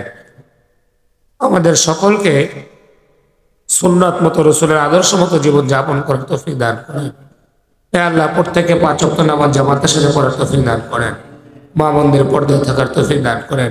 সমস্ত ফিতনা থেকে আমাদের হেফাজত করেন। সমস্ত ষড়যন্ত্র থেকে আল্লাহ আপনি আমাদেরকে রক্ষা করেন। হে আল্লাহ ঈমান আমল নিয়ে সুন্নাতের উপর অটল অবিচল থাকার তৌফিক দান করেন। সমস্ত বাতিলের মোকাবেলা করার তৌফিক দান করেন। সমস্ত বাতিল এবং কুফরের শক্তিকে প্রতিহত করার ক্ষমতা এবং চেতনা আমাদের অন্তরে আপনি দান করেন। হে আল্লাহ ঈমান নিয়ে বাঁচা, ঈমান নিয়ে মৃত্যুবরণ করার তৌফিক দান করেন। এই মাহফিলকে দায়ম এবং কায়েম রাখেন। ঈমান আমলের সাথে বাঁচার এবং ঈমান নিয়ে মৃত্যুবরণ করার তৌফিক দান করেন। রব্বানা তাকাব্বাল মিন্না ইন্নাকা আনতাস সামিউল আলিম ওয়া তুব আলাইনা ইয়া মাওলানা ইন্নাকা আনতাত তাওয়াবুর রহিম বিরহমাতিকা ইয়া আরহামার রাহিম।